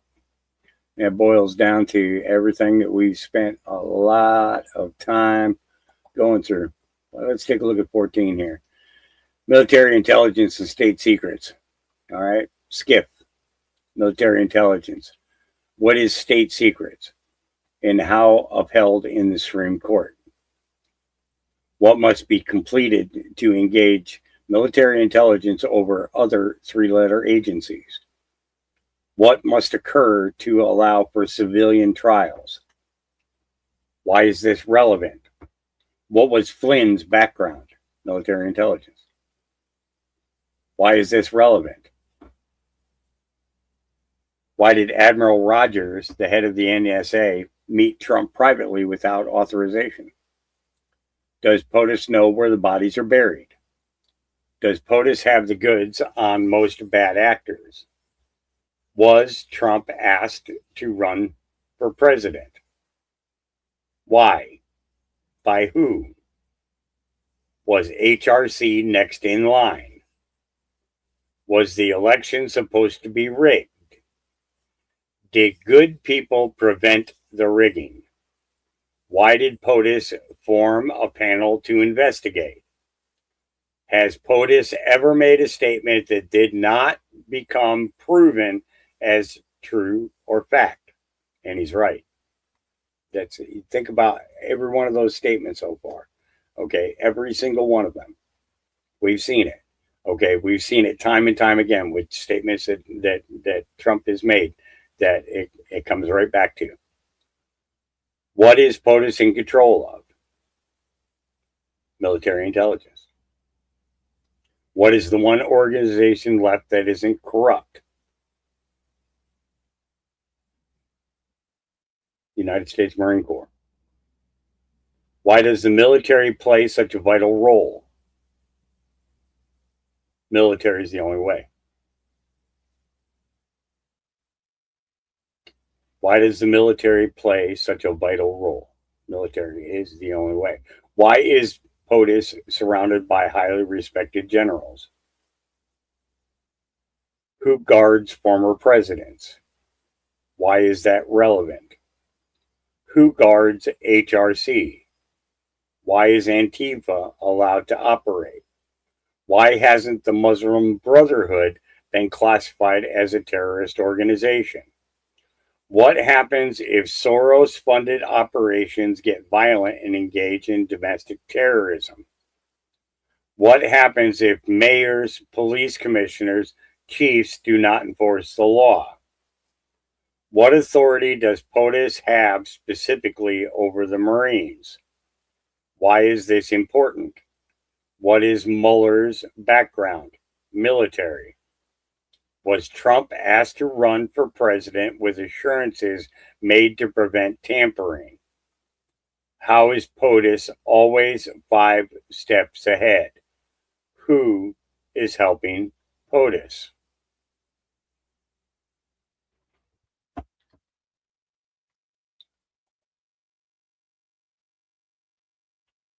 (10/31/2017), 10 a.m.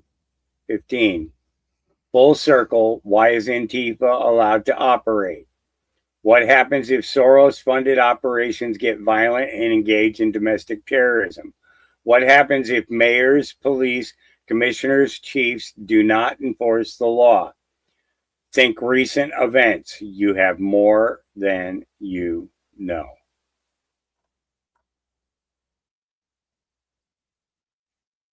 Okay.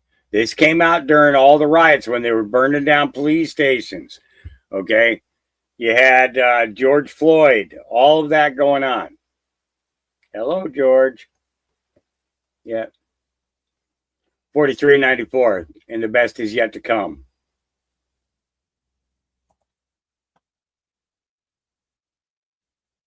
Two years, 7 months, and 1 day. We were told there would be riots. We were told there would be temporary military control. We were given the end at the beginning. Unreal. Dude.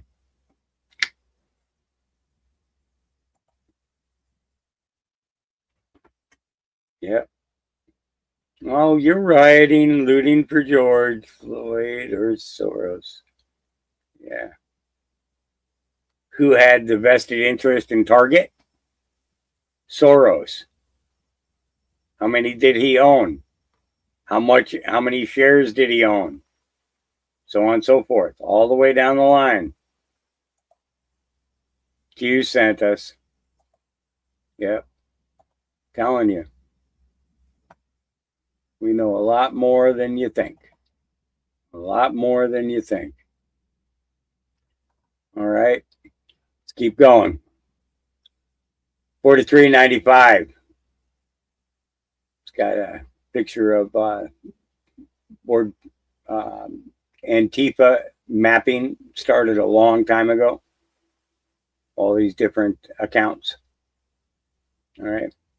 Now reread again. Fox News, Antifa arrests coming, riots, suburbs.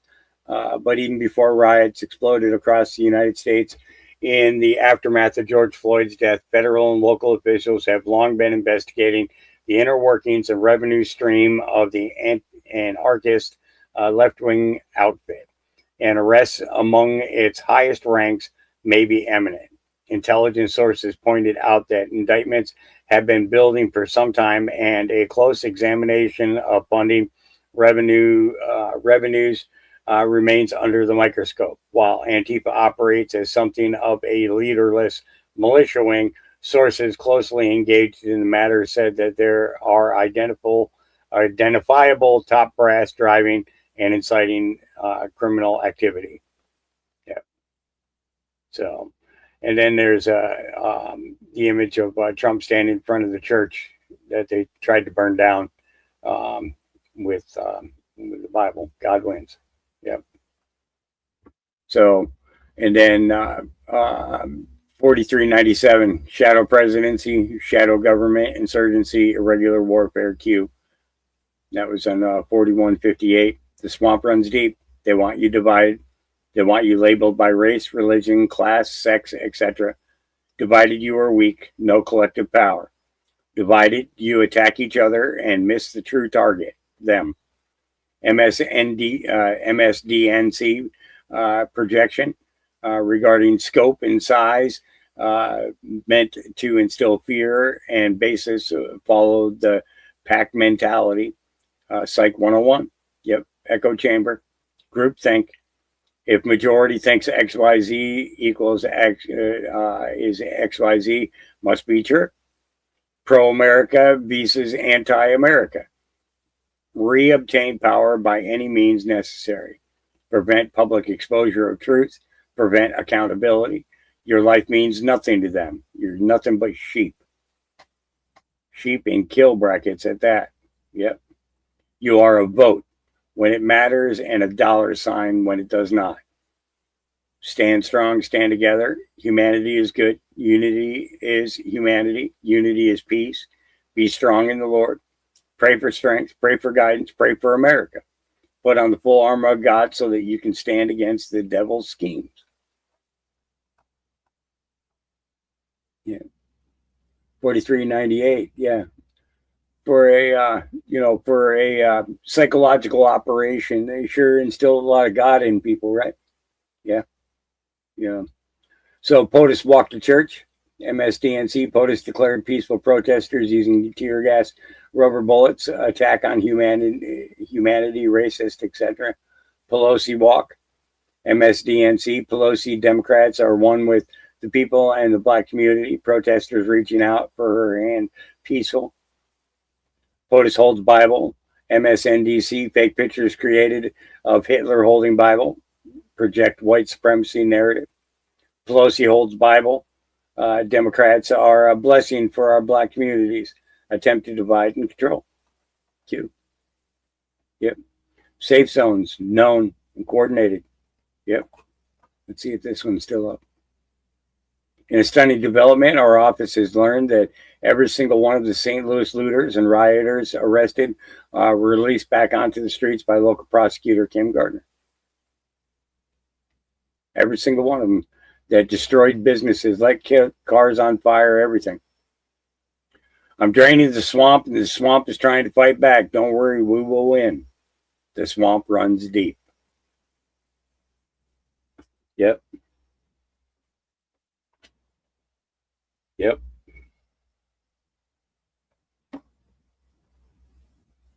Just saying. It's a lot. It's a lot. It is. It's a lot. What do we do about it? I don't know. Always takes me to this, though.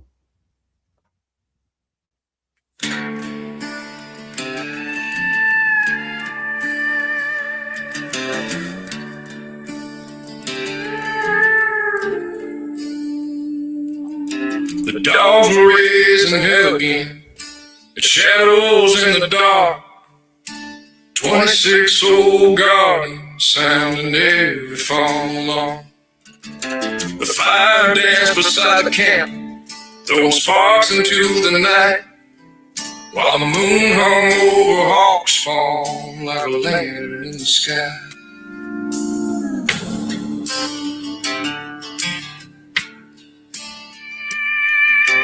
Had a little cherry lemonade, courtesy of a faithful friend, mixed with brine berry coffee, and let the day come to an end. The smoke rose slow through cedar trees, the worries drifted too, and for a little while the world forgot what it was trying to do. And this is my happy place, just a fire and open space, dogs barking somewhere in the dark, mountains watching from afar, a bowl of prayer, a quiet night, stars above and God's own light. The world can run its endless race, but this is my happy place.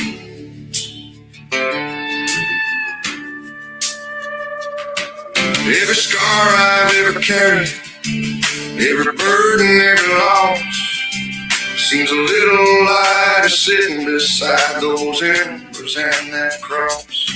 The shepherds keep their vigil like they've done 1,000 nights, and somehow all that barking just reminds me life's alright. Yeah, this is my happy place, just a fire and open space, dogs barking somewhere in the dark, mountains watching from afar, a bowl of prayer, a quiet night, stars above and God's own light. The world can run its endless race, but this is my happy place.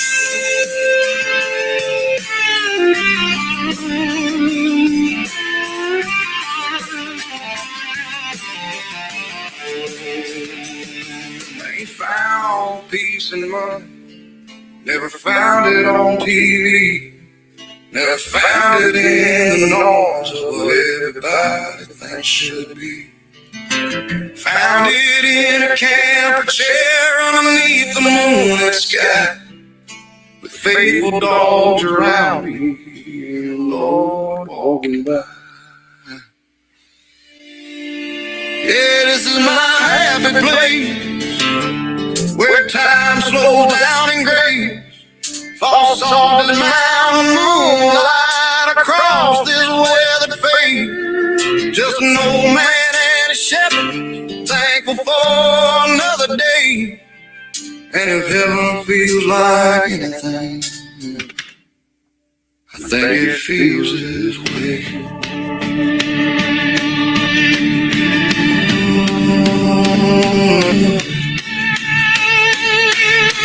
Yeah, peace and love and a faith.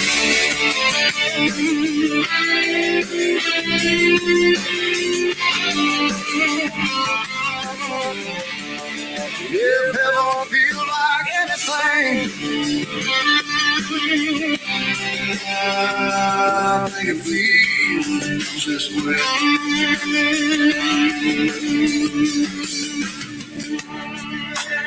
All right.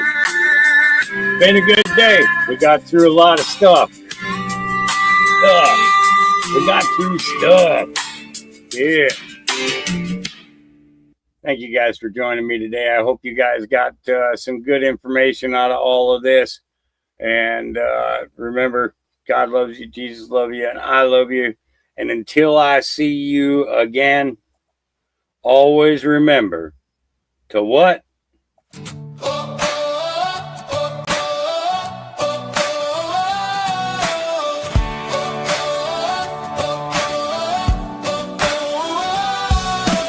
Woke up this morning to a world on fire. Everybody shouting, climbing walls of wire. Fear on the TV, lies across the screen. Hard to know these days what anything means. But I hear my Father's voice down in my soul. Stand up straight, don't let the darkness take control. Love your neighbor, hold the line, stay alive. Open up your eyes and let your spirit drive. Don't let the noise pull you under. Don't lose your heart in the thunder. Keep your head on a swivel, keep your eyes on the light. There's still love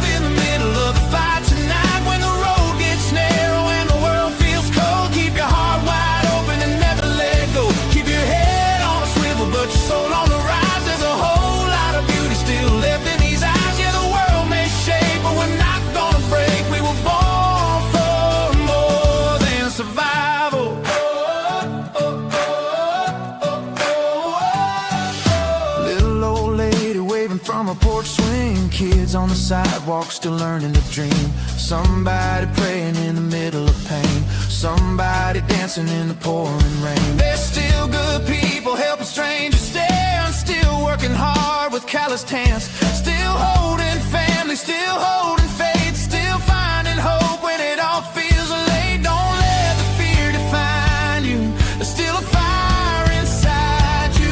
Keep your head on a swivel, keep your eyes on the light. There's still love in the middle of the fight tonight. When the road gets narrow and the world feels cold, keep your heart wide open and never let go. Keep your head on a swivel, but your soul on the rise. There's a whole lot of beauty still left in these eyes. Yeah, the world may shake, but we're not gonna break. We were born for more than survival.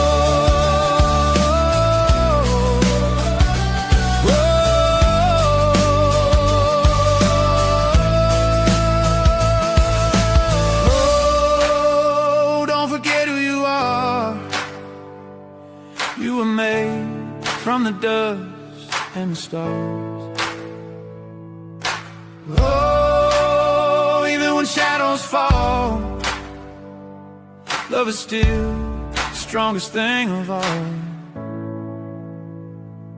Keep your head on a swivel, don't lose your grace. Every scar tells a story, every soul has a place. And if somebody stumbles, you help them stand tall. That's the kind of strength that can heal us all. Keep your head on a swivel, keep your faith alive. There's still hope for tomorrow as long as we try. Yeah, the world may change, but love remains, and that's how we survive. Keep your head on a swivel. Keep your heart full of love, full of love, full of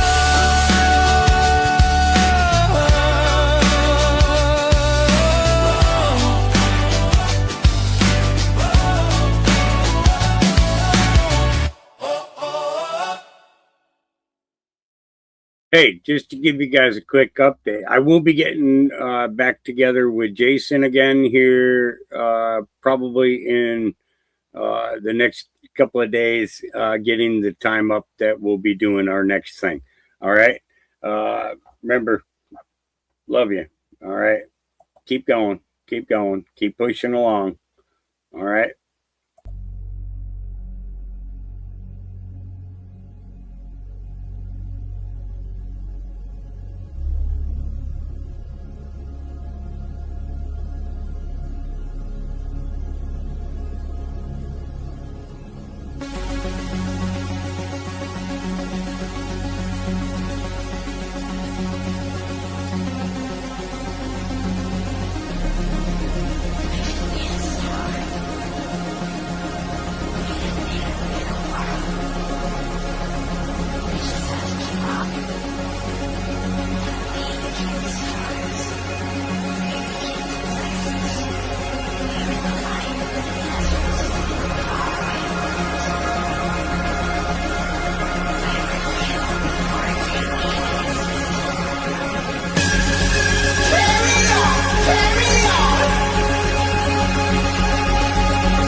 ain't me. It's my neighbor Ruppler.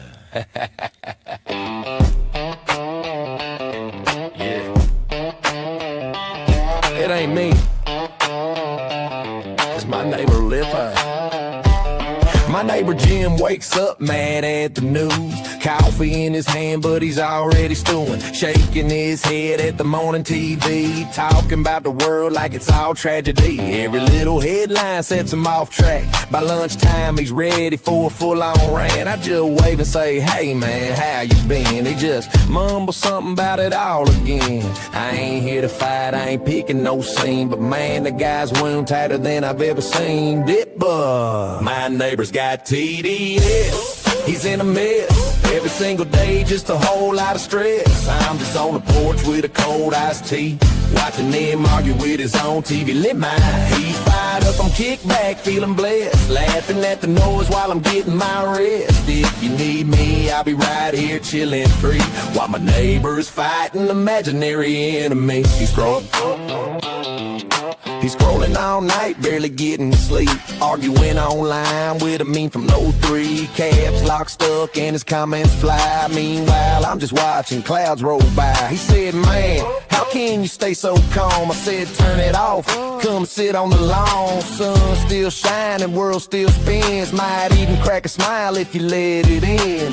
He shook his head like I just don't see. I said, buddy, maybe you just need less TV. But nah, my neighbor's got TDS. He's in a mess. Every little thing just a test of stress. I'm just grilling burgers in the summer heat while he's yelling at headlines down the street. He's fired up, I'm kicked back, feeling blessed. Life's a whole lot better with a little less press. If you need me, I'll be right here chilling free, while my neighbor's fighting imaginary enemies. Now Jim's a good guy, don't get me wrong, just been tuned in way too long. Channel after channel, same old spin, got his head all tied up in a knot again. I said, come on over, take a break tonight, we'll laugh a little, maybe see some light. He said, no, I gotta stay informed. I said, man, you look a little stormed. My neighbor's got TDS, he's in a mess. I wish he traded in for a little less stress. I'm just living life with a smile on me.